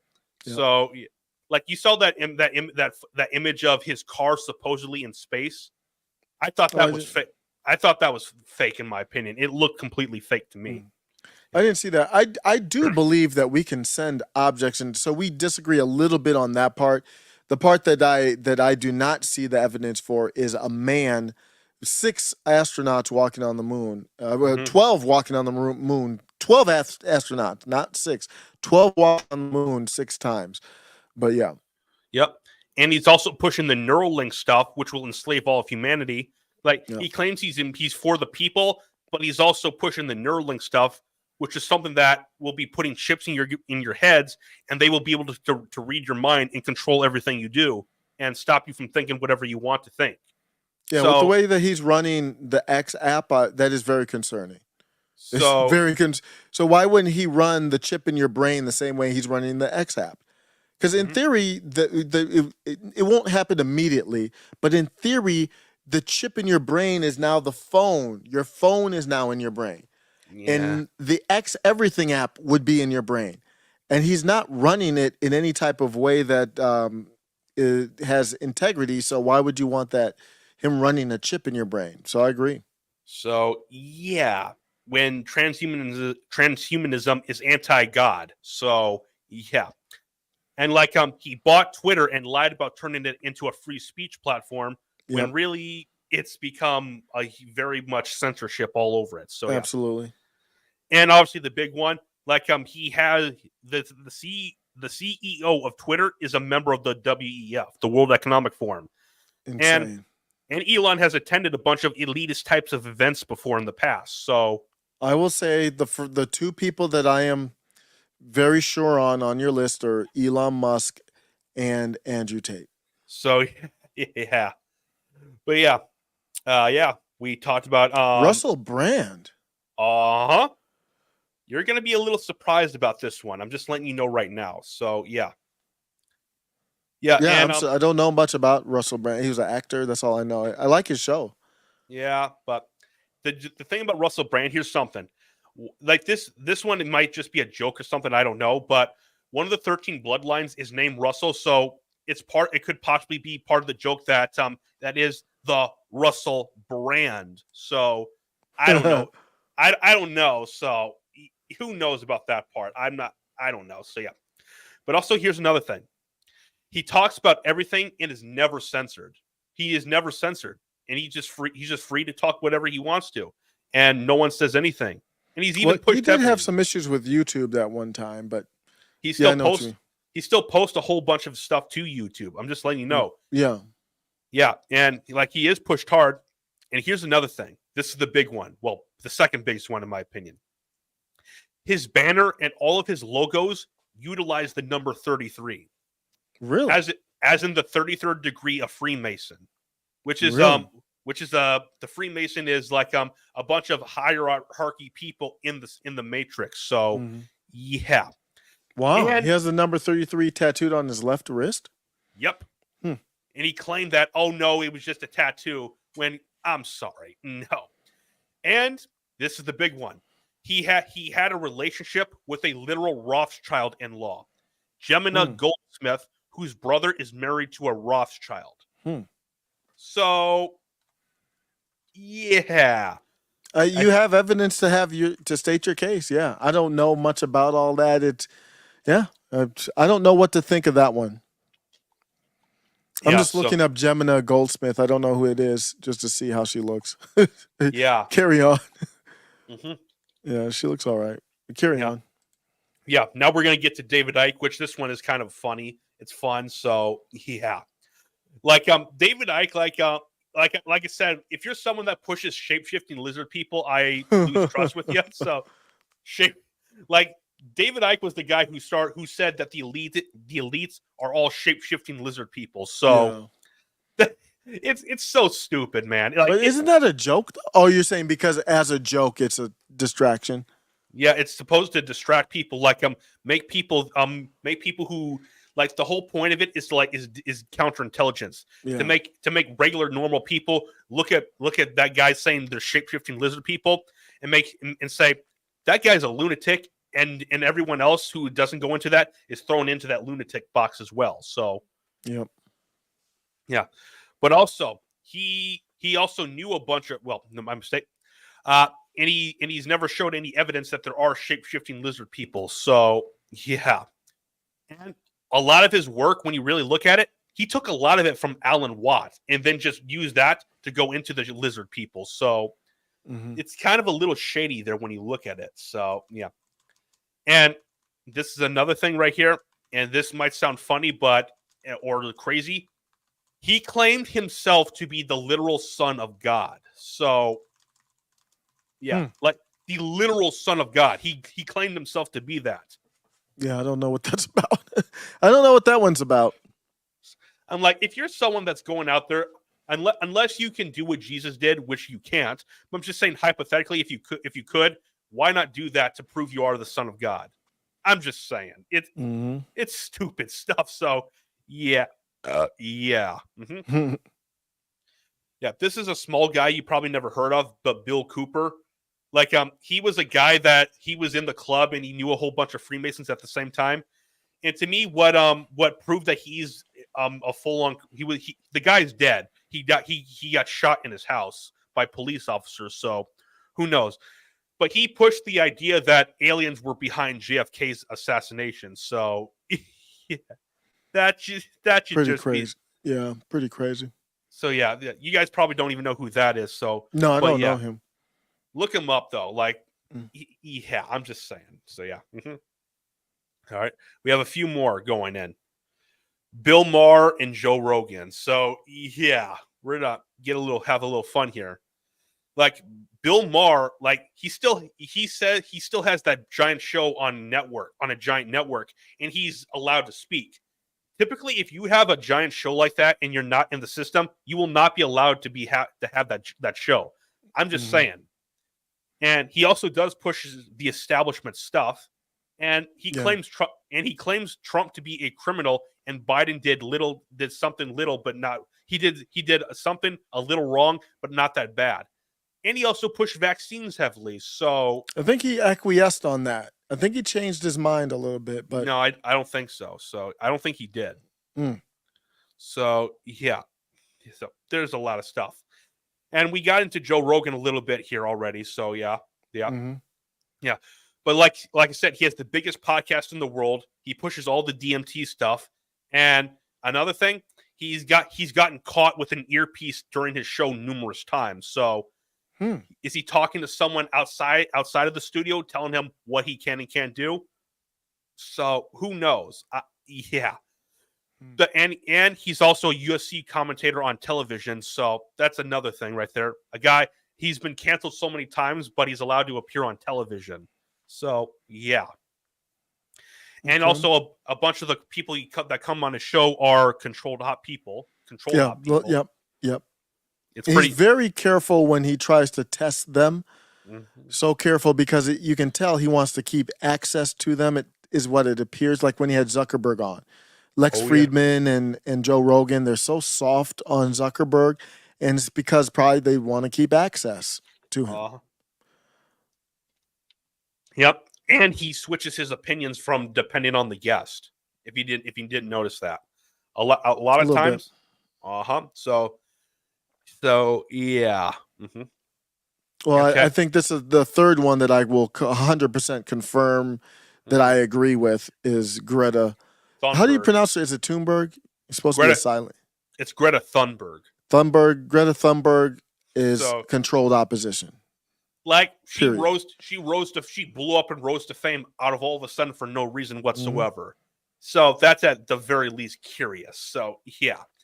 And she's pushing the heavily climate agenda right there. So which climate change, okay, YouTube, I'm not going to say it, but you know about climate change, how I feel about it. So, yeah.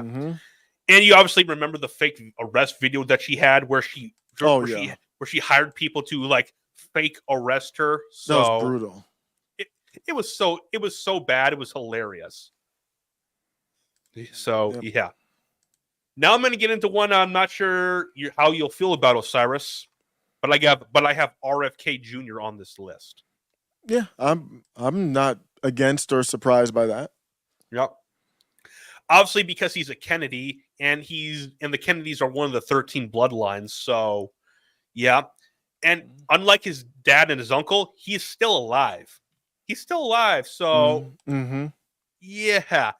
And they both got Epstein's too. So, yeah.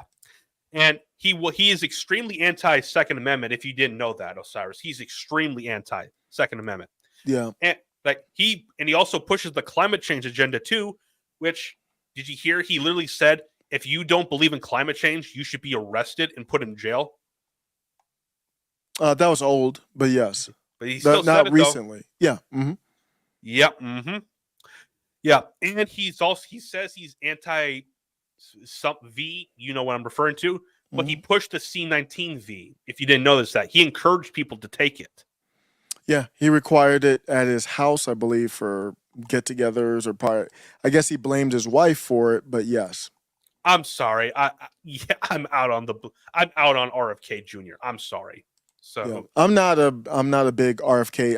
I'm not convinced about controlled op, but I'm not a supporter of his. And I'm pretty sure Officer Tatum, I think, is moving to this one. But Vivek too is controlled op as well. So I gotta see. He did an interview with Anomaly recently, and Anomaly thinks he's controlled op. So I have to see that interview. I believe he did an interview with Anomaly. So I like at least Vivek's his approach is let me meet these accusations head on. Yep. Like he is a member of the WEF. Like I don't buy into that nonsense that they just put him up there themselves and he just sued to get his name removed. I don't buy that for 1 second. I'm sorry, I don't buy that. And he flip-flopped like Joe Rogan. He flip-flops constantly all the time. Remember when I believe Juneteenth was first a thing. He literally came out and said like he's celebrating it. Then all of a sudden now he's not celebrating Juneteenth. He said it's stupid now. So. Yeah, I have a little bit of disagreement on that one. I think it was confusing how he did it, but he was trying to be positive about it, and he actually said, hey, we should do it under one American holiday. So I don't think he was really celebrating Juneteenth, but there are obviously the questions there, the bio company, the WEF, yeah. Yeah. And he was also invested in a pharma company too. So that is just a huge red flag right there. Yep. Yeah, and just like a whole bunch of these people on this list, he just blew up incredibly fast. Like there is no way that someone like that can blow up that fast unless someone at the top gave the okay for it. There's no way. Yeah, you can make the case for that. I'm still not sold on a controlled op, but there's some flags. And the media has been propping him up as well. So, yeah, that's he's been on NBC. He's been everywhere. Uh-huh. And we're going to get into another one right here. I know there's a whole bunch of people that will disagree with me 1,000% on this one, but I've gotten to the point where I'm convinced that Ron DeSantis is controlled op. I have. I think there's a lot of evidence to question Ron DeSantis. Absolutely. I don't know if I'm not going to be able to say controlled op, but there's a lot. Ryan, that's not true. You're saying I'm uninformed, but I do research. Man. I think the evidence here is you have enough evidence to be able to back up your claims on these. So yeah. But like I said, Greg Abbott was a member of the WEF? Yep, he's on the website.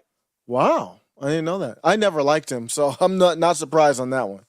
Yeah. Like not only is he being pushed by the establishment, the Bushes, Soros, Daily Wire.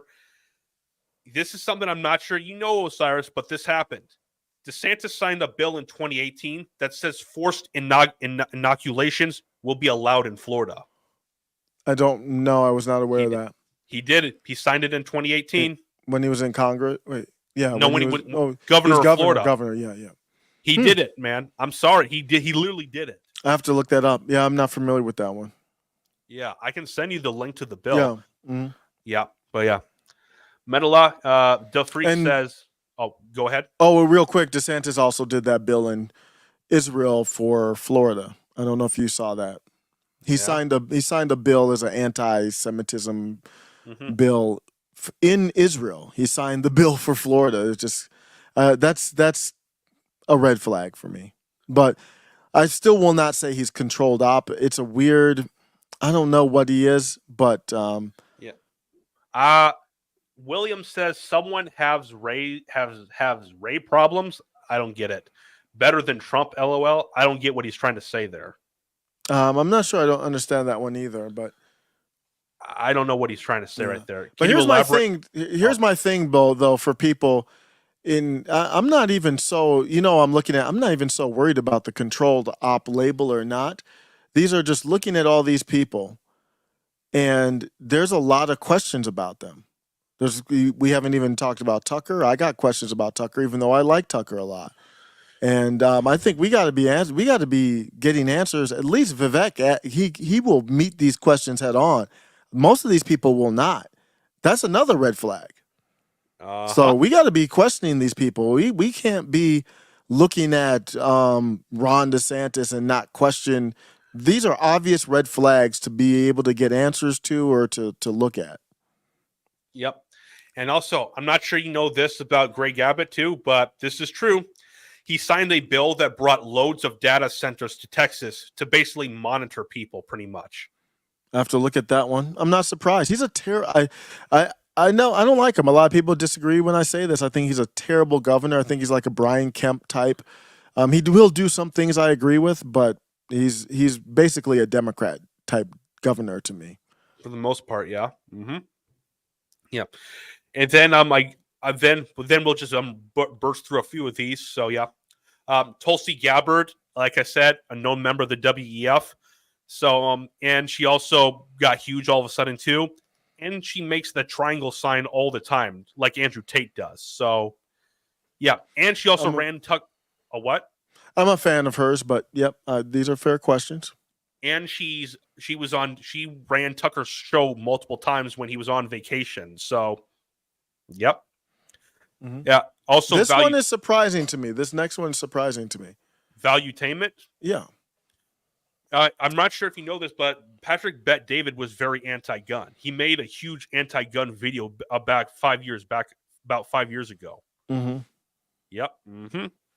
Like, did you see that one? I think you showed it to me. Yeah. I didn't watch the whole video. I think I saw like the first. I got the gist of it. What'd you I don't know if has his position changed? No. As far as I know, I Yeah. know, he I, has I not need to changed. know where his position is now. 5 years ago, I mean, when you look at me 3 years ago, I was a AOC supporter. 3 years ago. So Yeah. it's hard for me to knock somebody. I just want to know where you are now. Yeah. Still But though, but yeah, fair to bring up. He was And- anti 2A. He has interviewed. He's real cool. It seems like with Tate. interviewed him multiple times. Mhm. Multiple times. That is very awkward. So, yeah, and both those interviews with Tate that he's done, they're still up on YouTube. Yeah, That's just pretty weird. yeah. Yeah. Bob Lazar, like I said multiple times. UFO stuff. Yeah, not just that. He was he worked at Area 51 supposedly, Mhm. and he released all this information that the government was hiding aliens. And he went on all media networks and talked about that, and nothing happened to him. If you're revealing government secrets, you would be shut down immediately. I'm just letting you know. Like Trev even made a quick thing right here. I can pull this up right here. He talked about Bob Lazar. Bob Lazar he's had some good episodes though. So what the thing is, he's entertaining. That's the thing that. But yeah, I don't know how much to believe. Anyone what on he's saying. Joe's podcast too. So Oh yeah. Mm-hmm. that It was a great episode. I mean, it was very yeah. very, very captivating. But I don't believe anything he said in that episode. I don't. Yeah. It's I don't even know what to think. It's just so crazy, the stories about. Yeah. Yep. I'll show you guys this right here. Let's go to full screen. So Committee of 300, Dr. John Coleman, page 253, Committee of 300 member, H.G. Wells. Right, I don't know if you can see it right there. So you don't think I'm lying to you. H.G. Wells, the guy who created War of the Worlds, futurist, wrote the book New World Order, just happens to be in the Committee of 300. And buy this book if you want to know who the Committee of 300 is. It's basically the most upper level of government, I'd say, in the world above the RIIA, the Royal Institute of International Affairs, which connects into the Council on Foreign Relations, which runs shit in the U.S. basically. I'll move up to it. Wells, up, okay, and we can get into kind of this Right here. Maybe we'll go into the Bob Lazar stuff now. If you guys don't know who Bob Lazar is, and again, I don't want to talk bad about anybody because that's not the idea here, what we're getting into. But Bob Lazar is a guy, he was on the Joe Rogan Experience recently as well, too. Now, he is a guy who claims that he worked at, I believe it was S4 in kind of that Area 51 type of territory. Now, he has had somewhat of a static story since he kind of came out. But basically, his deal is that he says that he was brought on to kind of back engineer UFOs, to back engineer flying saucers. And he sort of has a sketch for how they think it works. And it includes kind of gravity, and it includes kind of, I think do they have a reactor in them, stuff like this. He's got these sketches for how they supposedly work. And he's been on Joe Rogan Experience. He's got Area 51 and flying saucers. Has he said that he saw a gray once working with them? I think something like that. Sometimes like he'll say it, but they not, it's kind of in the middle there, whether or not he wants to make that official statement or not. But kind of Area 51, that whole thing. Now, here's the thing. Dreamland, there's Coast to Coast, these types of George Norrie, Art Bell. Is he a Freemason? I'm trying to think. Is it Art Bell who's a Freemason or not George Norrie? I don't know. It's hard to keep track. But anyway, Bob Lazar has been very big in terms of bringing out some of these concepts of the U.S. government having flying saucer technology and trying to back engineer it, this whole thing. And I think he says he was scouted because he tried to put like a jet engine or something crazy like this into a car, like build his own super fast car. He was sort of maybe an entrepreneurial minded, different kind of thinker that wasn't your agreeable, high educated, MIT cookie cutter guy. They wanted someone to take a look at some of what they had who was a little bit different, who thought a little differently, who was sort of kind of just something just something different from your regular MIT type of people. This is him when he's younger here, and this is him more closer now that he's older and whatnot.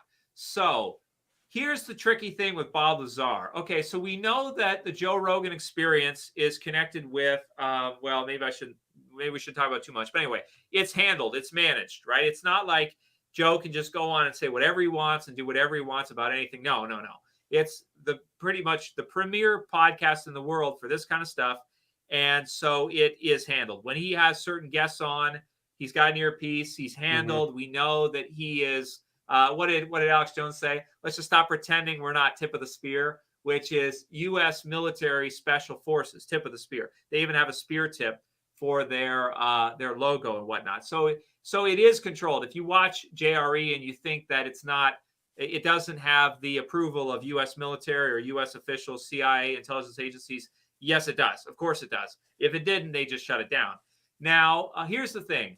There was a concept that there was a cover-up to stop people from finding out the truth about flying saucers. And there still is to some degree. The government is keeping it from you, and there are flying saucers and there are aliens and whatnot, but it's a conspiracy. They're keeping it from you. They're not telling you about the aliens, right? And they're keeping it secret, whatnot. This whole kind of agenda, this whole kind of angle. And we're going to make it's kept secret by the government, but we're going to make 10,000 movies about it over the last 70 years, right? We're going to make, there's probably even more alien movies than that. There's probably more than 10,000, right? It's a cover up. It's secret, but we're going to have Hollywood make 1 billion movies about aliens, right? In the culture and create this culture creationism. Obviously, that doesn't happen. If the U.S. government really doesn't want people to know, Hollywood movies do not get made about it. It's that simple. The intelligence agencies will call the movie companies and they'll say, no, you're not doing that. That's basically what's going to happen. He's going to go on what news channel, on what news show? No, he's not. I don't think so. And if they did post something, there would be hell to pay if there was something in there that the intelligence agencies in the U.S. did not want to be there. It would be censored. It would be controlled. It would be eliminated. So there is a huge discrepancy here with sort of one of these premier Bob Lazar being one of these premier truth tellers that doesn't get shut down, or he doesn't get basically hunted down. Because if let's be clear here, if they had flying saucer tech, which I don't know, maybe they do, maybe they don't. I have no idea. You don't either, right? Unless you're watching this from, unless you're in S4 or something, you'll know if it's true or it's not. Maybe it's not true, and you'll know, like, no, we don't have that here. I work here. We don't have that here, right? We were testing out something else, some other kind of thing that we didn't want people to know about. If they did not want people to know, he would not be on JRE. If they did not want people to know, he would not be on what were the news specials and stations? Netflix. What else has he been on the 90s? Different news stations that are cult owned and controlled. Guys like Ted Turner, CNN, Committee of 300 member Ted Turner. You know, there's no way he would get on the news giving out secret information that they did not want out. He might go on one program, and after that, if he really if he signed confidentiality agreements, okay, and he later went out and gave that weapons information, just think about secret weapons information. If he had secret weapons information, specifications, designs, anything, and he took that after signing his obligations to government, and he went on the news and he went into this mode and started disseminating all of this top secret information, even if it's not, forget aliens for a second. Let's say it was some kind of new weaponry that they had that they could use before the wars in the Middle East or whatnot, like Iraq or something. Let's say that someone was giving out actual military specification information. You would not hear about them again. That would be the end of it for them. They might go on one special or something. They might leak it once, and then they disappear. They're gone. You don't see them again. They don't show up on the biggest podcasts in the world. They don't show up on news stations. They don't show up on CNN and Ted Turner CNN and the others. They don't even show up maybe on InfoWars. You don't even see them, right? They don't even get clearance to go on there. So, and worse than that, if they were really doing it and they couldn't be tracked down, once they were tracked down, that would be the end of it for them. They would be either in prison for the rest of their life, or worse, they wouldn't be talking to anybody ever again at all, period, right? Because they wouldn't be able to. They'd be time's up, time's over, right? So there's no way that he could be telling, this is what I'm contending here. There's no way that this could be there if they don't want it there. Impossible. If it went out one show, one time, then they would track it down and shut it down. If it was a real cover-up, they would really cover it up. You wouldn't have it in movies. You wouldn't have it in TV shows. You wouldn't have it anywhere because they would not want anyone to know. It would be shut down 100%. In other words, if there was a cover-up, we wouldn't even be talking about it right now because it would be censored online. You wouldn't even be able to talk about it because you would get in trouble for even mentioning it. So that's the deal. So I don't know anything about the man, never met him, nothing like that. But there is a huge discrepancy in that. And if you were giving out actual covert intelligence, or you were giving out actual weapons specifications against the orders of your superiors, that doesn't go well. You don't get to do that and just walk around and just get to be a free person. Based on my experience, that doesn't happen. But here's one that does happen. We can get through this, then, cool right here. Yep. And Just this is not this me clip doing right here, hit then on yes. anybody. But Alan Watt has, and you can check out his site. It's cuttingthroughthematrix.com. That's cuttingthroughthematrix.com. DeBess is the YouTube channel and the BitChute channel. And he he's also said before that he was actually approached to do some stuff and for something, and like some maybe Illuminati conspiracy stuff, like for movies and whatnot. And he has been asked, okay, when do you bring in the aliens? When do the aliens come in? and he basically said, there are no aliens. We're not doing aliens. And he basically lost his deal. Like he said, I've heard recordings of him on YouTube here and elsewhere, that he was going to do some of these bigger project things, like big movies, things like this. And he was going to write for them, where they were going to use his material. And because he refused to bring in the alien idea, he was shut down. They didn't do his deal. So they did not do his deal because he was not going to promote the alien agenda, the alien deal. So here's what he had to say. Now, this one's about David Icke, sort of, in some ways. And I like David Icke a lot. I'm a huge fan of his. So just take it for what it's worth. But we'll have a listen to this. And he goes into counterintelligence and kind of the reptilian. So this is like the reptilian angle, or the reptilian idea. Now let's just see if we get this to where you guys are going to be able to hear it. Okay, yeah. So Spike 43, that's a good comment. Spike 43, before we watch this, said you could go the opposite way and push it everywhere and make it look stupid. You could do counterintelligence to make it look like a farce. Or maybe it is counterintelligence to make other things look like a farce. Yep. Okay, We'll get to this clip, then we'll get then we can move on to Obama. Desktop audio. Hopefully this will be loud enough. Okay, let's try. Many people have been that they follow certain radio stations, the Patriot type things. A lot of them are phony, I'm afraid to say. They don't give them all the real information they need to know. And they're so confused that they're following different types of gurus like David Icke and different ones that lead them out in circles. I've never seen so many confused people in my life, really.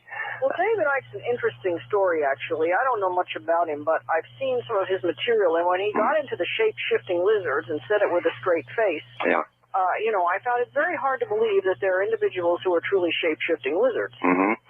Yeah, here's the key behind this. Now, this is something people should realize.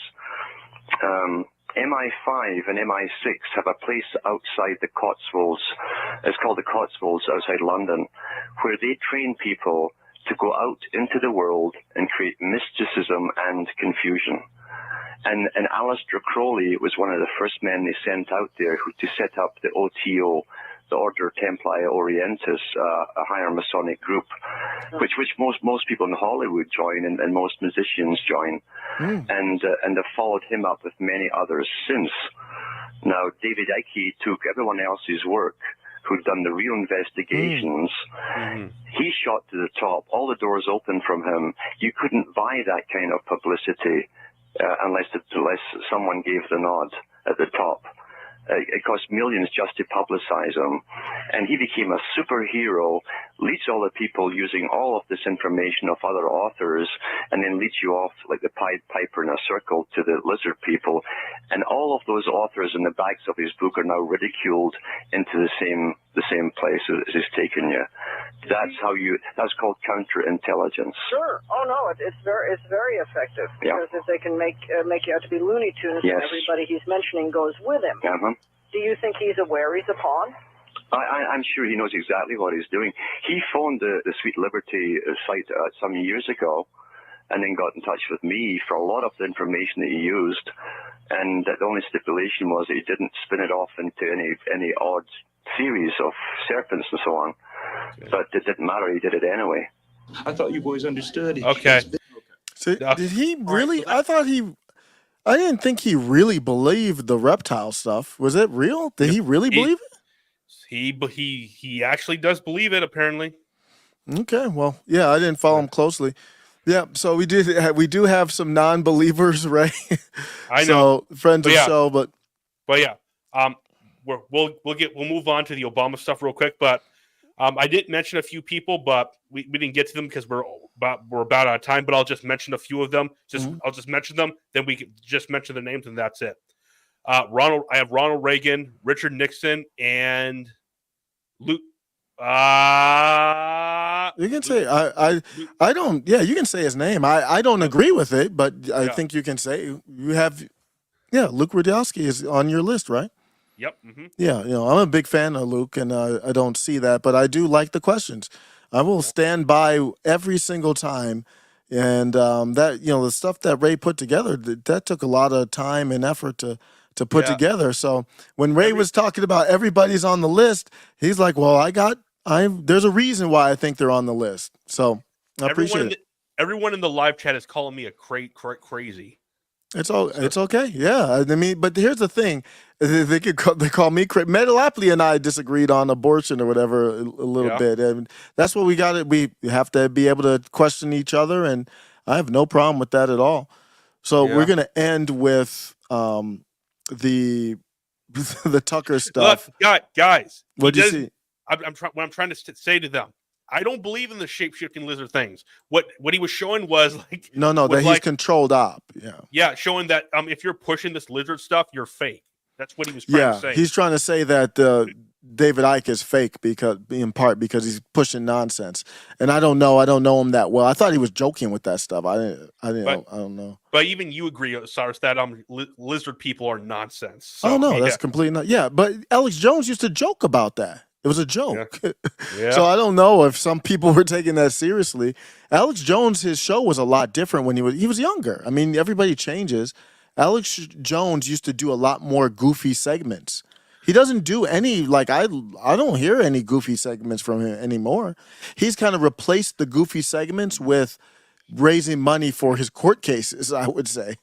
He's got more ads in there now, but this is an old story that Tucker resurfaced, and it was the headline, and that's why I wanted to bring it back up. If you didn't hear it, it's wild, man. It's a wild story with sex, drugs, and everything in between. Referring to cocaine, I know where to get it. What happens next? We get back in the limo. The driver takes us wherever it is that Barack had instructed him to take us. I had given Barack $250 to pay for coke. He gets out, comes back. I start putting a line on a CD tray to snort. And you're in the limo. Yep. Driving or parked? No, the driver's driving. Yep. I start to put a line on a CD tray, and I just happen to notice that he pulls something else out of his pocket. And next thing I know, he's got a little pipe and he's smoking. So I don't have an issue with it. I mean, some people smoke, some people snort. Smoking the cocaine? Yes. So as I'm doing a line, I just start, this is the part where you kind of make your move to to see where things are going. So I just started rubbing my hand along his thigh to see where it was going, and it went the direction I had intended it to go. So the night became somewhat active sexually and drug-wise in the limo. So you hit on him. Did he seem shocked by that? Not at all. Bruh. Yeah. I've mean, heard if you're enough. So smoking I crack know, with this- a stranger in the back. This is how we're going to end the live tonight. no, I have a better way to end it. 1 second. Okay.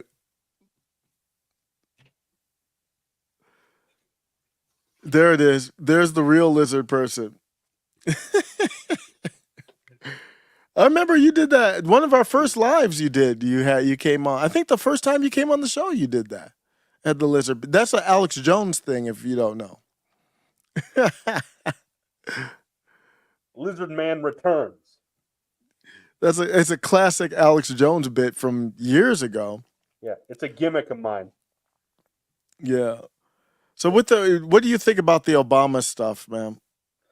Yeah, I actually believe it. Like, I tell you the truth, I think it was pretty obvious from the get go that a lot of stuff that was going on with Obama and Michael. So yeah, I like him. You remember the emails from like 6 years ago where like it said President Obama wants $65,000 in hot dogs delivered.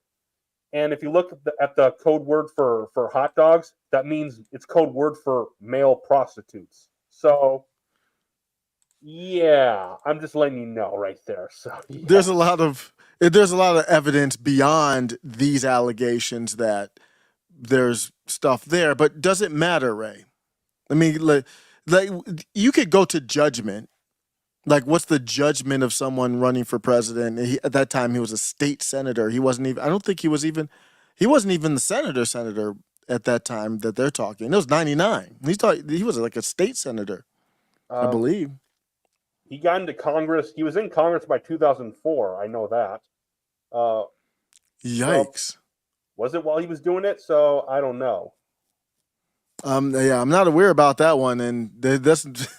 I was not aware about this money for hot dogs, and they are no. It's not children. It wasn't children. It was male prostitutes. It was $65,000. Yeah, I can't confirm. I cannot confirm or deny.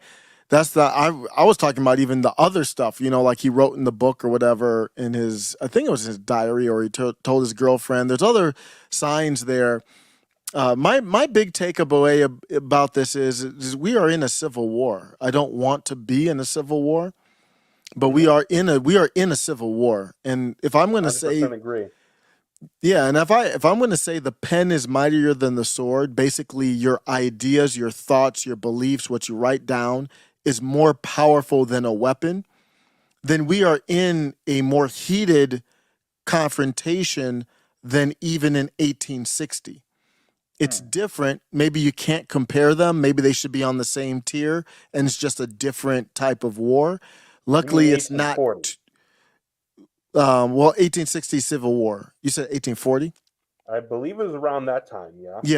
Yeah. Well, antebellum is Civil War time. Well, 1850s, actually. Yeah. 1850s, my mistake. Yeah, well, that would be the perfect analogy leading up to it. But my point is, you're going to see this amp up with the different type of allegations and all these different type of modes of attack and artificial intelligence altering videos and pictures. And I don't know what's true or not. I have no idea if this dude's telling the truth or not. I actually don't even have an opinion on it. What do you want me to do? If somebody forced me to say, did this really happen? If somebody forced me, hey, put all your money on, is the story true from this dude or not? I can't put the money on the crackhead. I just can't do it. Crackhead. Or whatever. But that's only if really forced to the wall. But that's not even the big picture here. The big picture here is they took Tucker off of mainstream TV, and Tucker's like, I'm Michael Douglas in Falling Down. Y'all are all, do not play with me. Y'all all are going to get it. And now you wonder who's going to be next. Who is he going to go after next is the big thing. Yeah. What does Toy Mafia mean? Ray, watch it, Ray? I don't get it. Yeah, I don't know. Toy Mafia says, yo, Ray, watch it, Ray. Toy Mafia, friend of the show, he's probably just saying watch it with the masks, probably. Metalopoly said, did that toothless crackhead really pass a lie detector test? That's the report I saw. I can't independently verify it, but I believe. Do you know about that one, Ray? I believe he did pass the test. I wasn't aware of that, actually. I was not aware. Okay. So I can't. Yeah, I can't confirm or deny. Yeah, there were some funny parts of the video. Here's one where Tucker got in this little line, and I think Tucker did it on purpose. He said, Tucker, I quote, "So you were left with a bad taste in your mouth?" So you were left with a bad taste in your mouth. Did you see how he paused?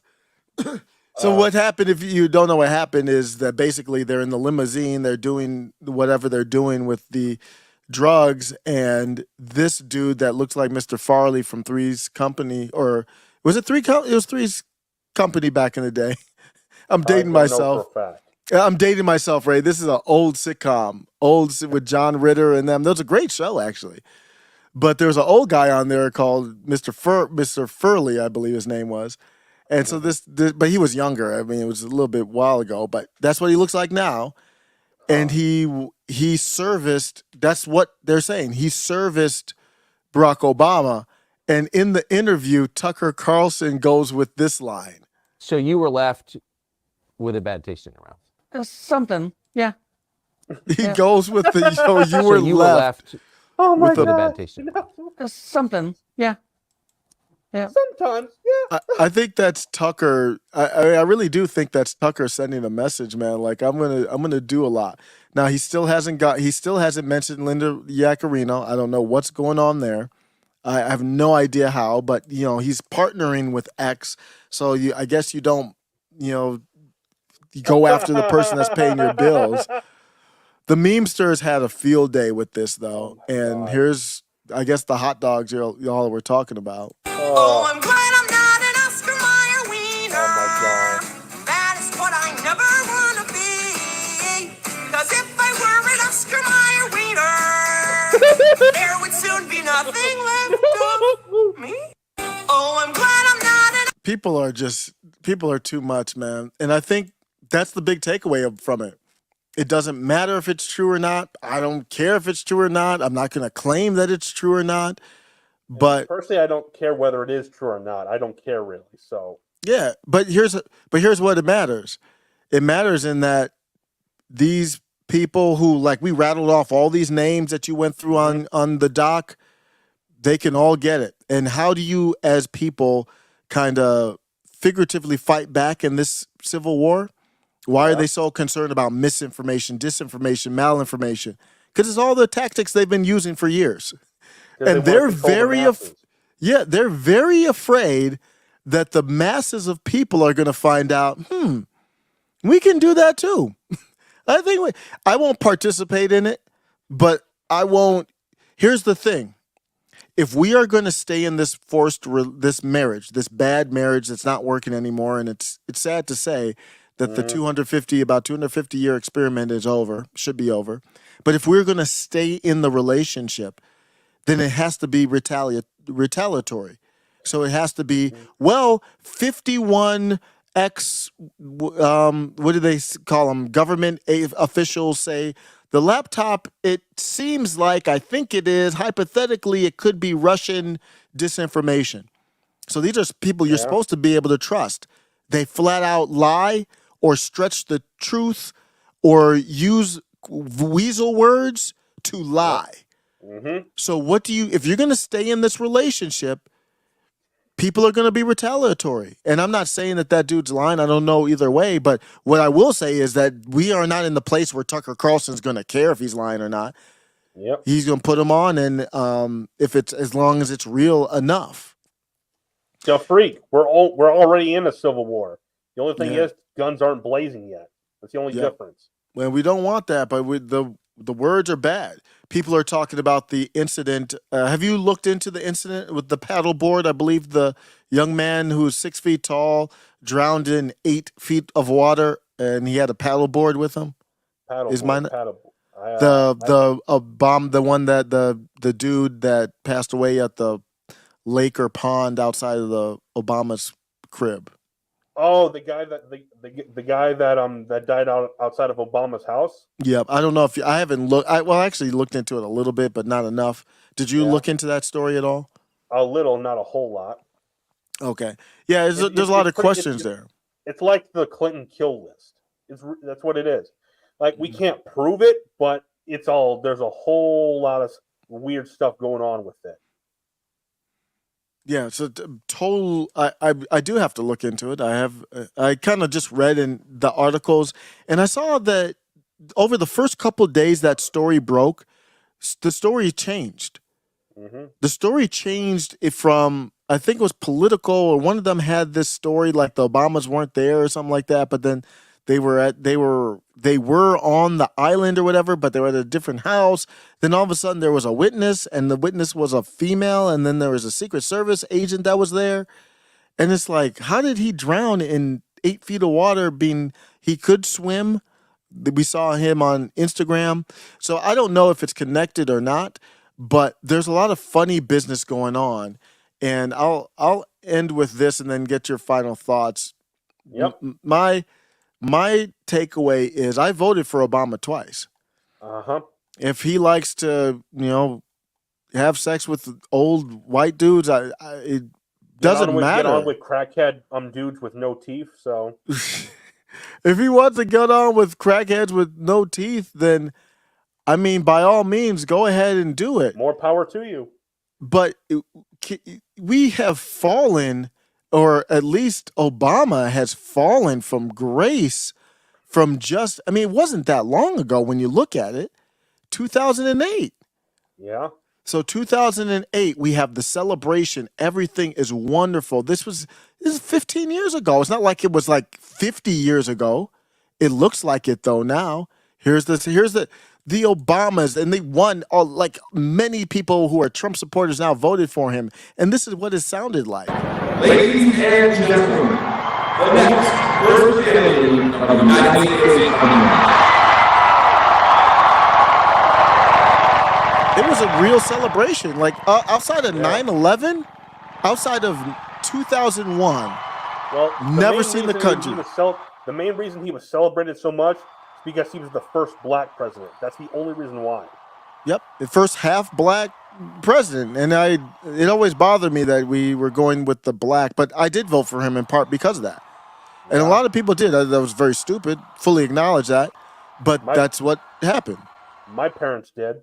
Yeah, and it was a feel-good moment. Outside of 2001, after 9/11, the country was never more together than this moment right here. Never, in my lifetime. Hey, pause right there for a second. Go back 5 seconds. Mm-hmm. 5 seconds. Look at Michael right there. Look at Michael.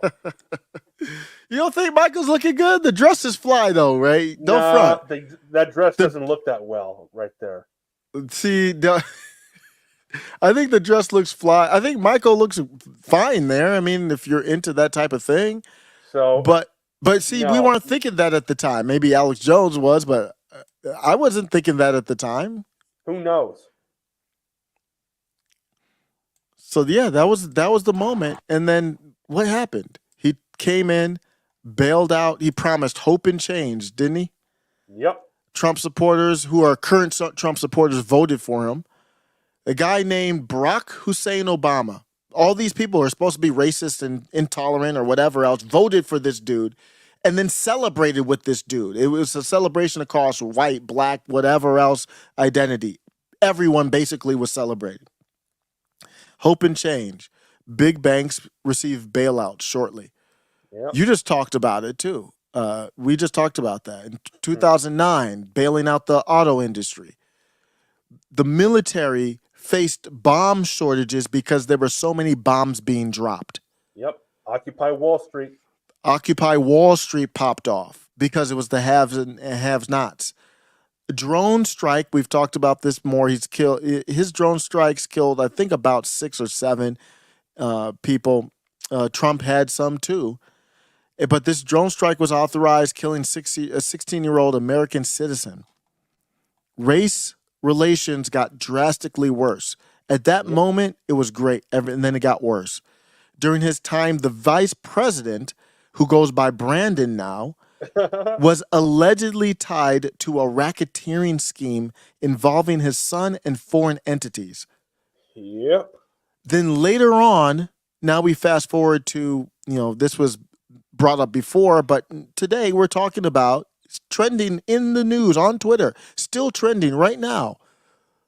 Yep. Allegations emerged that he allegedly is a crackhead who's turned on by big black guys with backs that look like Mike Tyson and old white dudes that look like Mr. Furley. Oh my God. Do I have that right? God. Is that what happened over the last 15 years? Unless we're all on psychedelics, it has happened. Wow. Man. Life happens fast, doesn't it? Yeah. So we need to get started so we can turn that around over the next 15, 20 years. It's going to take some time. But that's my takeaway from the Obama discussion. Like, I was a 2008 Democrat, a liberal, because that's how my parents were. But then 2020 came around. So, yeah. Yep. And then I didn't even know what to label myself, but I never voted for a Republican. Like, locally I have, like, for local races, but I'm trying to think, did I ever vote for a Republican for Congress or higher? Maybe I have. I don't remember doing it. Definitely not for president. I have never voted for a Republican for president, ever. In 2016, I wrote in Ralph Nader. 2020, I wrote in Andrew Yang. Yeah. Duff Freak said something good. We would take anything after W. Bush. Great point. That's why I miss seeing DeFreak on the lives, as usual, on point. Yeah, we would have taken anything. That's what it was. It was kind of like the pendulum was swinging, and like the certain people hated Bush, and then the Republicans, I think, that even liked Bush were kind of tired of having to defend Bush. Mm-hmm. And then Obama was like that happy medium where, we could elect a half black dude, hope and change. Everyone was rallying around it. Back then, if you listen to Obama, he would be called when the way Obama ran for president back then, he would be called a right-wing nut job today. Most likely. He was for sure. He was up there talking about don't blame stuff on your skin color before he got into office. He's flipped when he got into office. But he was talking about don't blame stuff on your skin color. You control your own destiny. Fathers stay in the lives of your children. He was talking about all that kind of stuff. That's all conservative type values, not political conservative, like little c, like traditional values conservative. Yep. And anyone would take anything over John McCain too. Anyone would. Yep. The only reason John McCain really got any votes or any publicity was because of Sarah Palin. Yep. Then he picked. You see that was like a gimmick where he picked Sarah Palin and the Alaska thing, and then Saturday Night Live really Tina Fey kind of wrapped her up real quick. But well, cool. We're gonna be out here. Thank you, Ray. I think that was it was very helpful for me. So it's a lot for me to think about, from the hierarchy to looking at how to critique these figures. I'm very disappointed in people not critiquing all these figures. Like, there's a lot of people like Joe Rogan. You can critique him. I have nothing against Joe Rogan. I like Joe Rogan. I'll play his clips just like you, right? You still listen to Joe Rogan. Yeah. Mm-hmm. But we're not going to ignore things that don't look right. We're not going to ignore that. It's not going to happen. No question. Yep. I guarantee this was the craziest episode you've ever been a part of. It didn't really feel that crazy to me. It felt crazy to me. Oh yeah. Well, maybe it came across that way, but now I've been in this stuff. I'm not an expert like you in a lot of this stuff, but I followed it. I'm not an expert. Well, not an expert, but I think you know a lot. Give yourself credit for knowing a lot. A lot of people don't know as much. Yeah. And Yeah. it's not shocking to me. Nothing, once you arrest a former president 4 times, they're talking about a 5th now. A 5th one? For Yep, what? they're seditious. The same stuff they got the Proud Boys on. The Proud Boys I should have talked about this as a possibility because the Proud Boys thing was obviously a trial run for Trump. Well, the Proud Boys, if you remember, we found out they were being run by the FBI. Yeah, it's so weird. They were run by the FBI, and then now, I don't know how that all fits with now they're going to, at least a couple of them getting locked up. You think that's fake? Who knows? It could be, could not. I don't know what it because is. I just know it's Tarrio wrong. was an FBI informant. So, yeah, that's a fact. Yeah. So how what happened there? I don't know, but I do know I didn't dig into this like breaking down the whole charges and everything. I'm just going by the little clips I've seen. It doesn't look like he wasn't even there. Enrique, he actually had to leave D.C. because he got arrested a couple days beforehand. Remember? And he was banned. Yep. So they said they would release him as long as he leaves D.C. And so he was banned from D.C. He wasn't even there. There's people lying about it, or they just don't know. He wasn't even there. So how is he getting 22 years? Yeah. One quick thing. Yeah. Greg, don't trust anybody. Do not. That's because you can take what people say at word, but don't trust them because you don't know who to trust at all. Because a lot of them could have some schemish stuff going on behind the scenes. We don't know. Like I said, some of these people I mentioned, some of them may not even be control op. Some of them may not. This is just my opinion because I have a whole lot of suspicions. I'm open to being wrong. I'm fully open to that. Like I said, if you guys have any critiques about what I'm saying, just send them my way and we can have a discussion on it. That's all I'm saying. And so people are asking for the list of trustworthy picks. And I agree with Ray. Mulder said it. Trust no one. I'm trying to think who is on my trustworthy list. The people I trust, like people in the chat, Ray, Carlos, Che, Broken Tradition. I mean, that girl Casey. I like people who are real. I do like Cassandra McDonald a lot. I like Jimmy Laura Dore, Loomer. I think I put Jimmy Dore in the questionable category.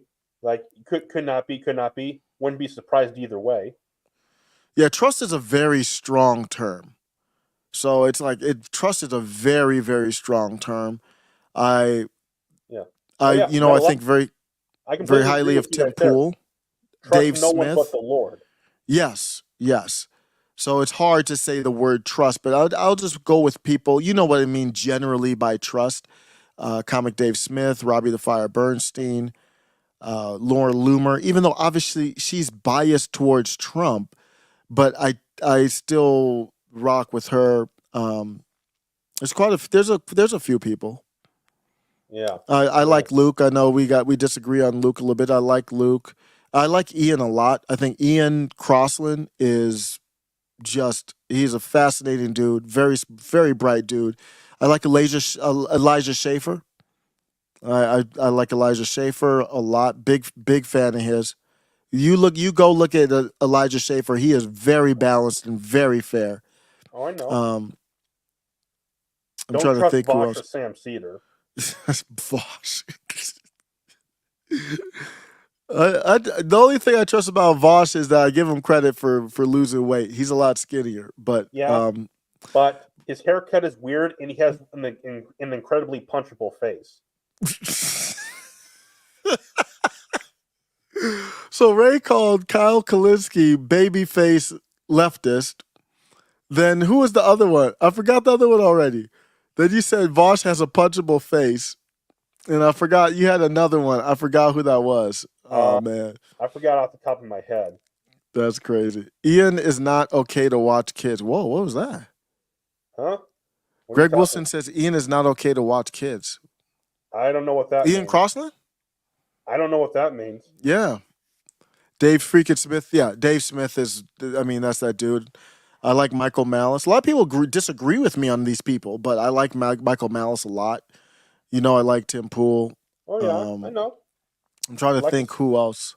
like I said, I So those respect. people. Like I said, I respected a lot of these people, Mhm. but I just trust no one except the Yeah. Lord and the Lord. That's the Yeah, only one I think that's the truly right. trust. I agree with that's the right answer. But let's just to broaden it out, just to not make it so tight. I don't know what you would call it, trust or not. I mean, people I don't know people I like. So there's quite a few. There's quite a few of them. But So, yeah, yeah. you got to trust the Lord and the truth in yourself. And Charlie Kirk, I'm a big supporter. And I feel a lot of people disagree with me on Nick Fuentes. I'm a huge supporter and fan of Nick Fuentes. Yeah, but yeah, Osiris, you should make some shirts of some of the jokes I've said. You got to make some. I know. I gotta see. I'll forget them though. I gotta remember. I'll send them to you. Yeah. But also, I'll send you I'll send you like the notes that I compiled, and then you can put them into like an article on your website. Oh yeah, yeah. I'll let you proofread it, make sure you like it, and give you credit for it. Yeah, okay. TNT Cycles is on fire in the chat. I'm sorry, I've seen your chats and I haven't been able to read all of them. TNT Cycles PDX says, I trust Kyle Rittenhouse. He's or no, let me correct that.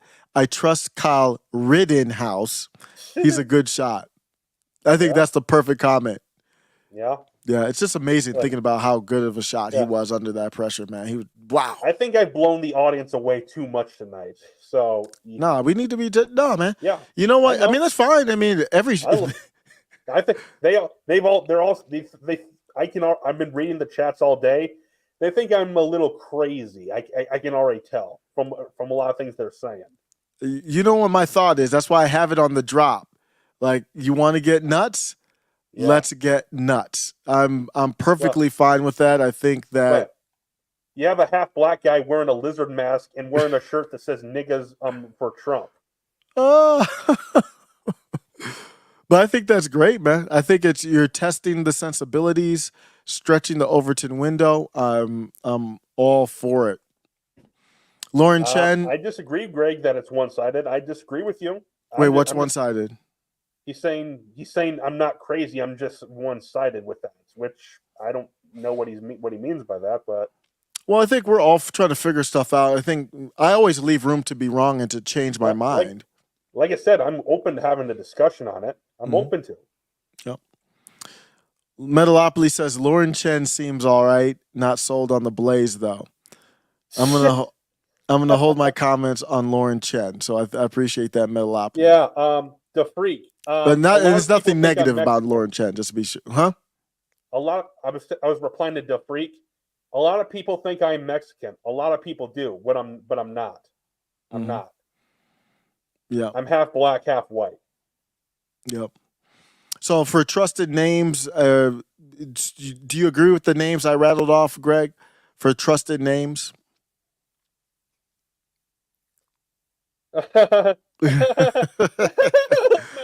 It's a good I'm actually trying to take walks at work during lunch. Just to get some. I'm just letting you know. This is how I am like all the time. I just don't go into it all the time. Yeah. Yeah. I'm just letting you know. So yeah. Yeah. But I think it makes sense that a lot of people that we see, I wouldn't trust. It's a lot. Most of them I would not trust. Most of the people who are prominent and are getting a lot of shine or whatever, probably not trustworthy. But it's not even. But it's not even about the trust. It's like, what is the content of what you're saying? Like Ron DeSantis, for example, I agree with him on the anti-woke stuff, but he's not specific enough with, to me, his messaging. Yeah. So it's not. I don't care if he's an op or not. It's just your messaging isn't good enough.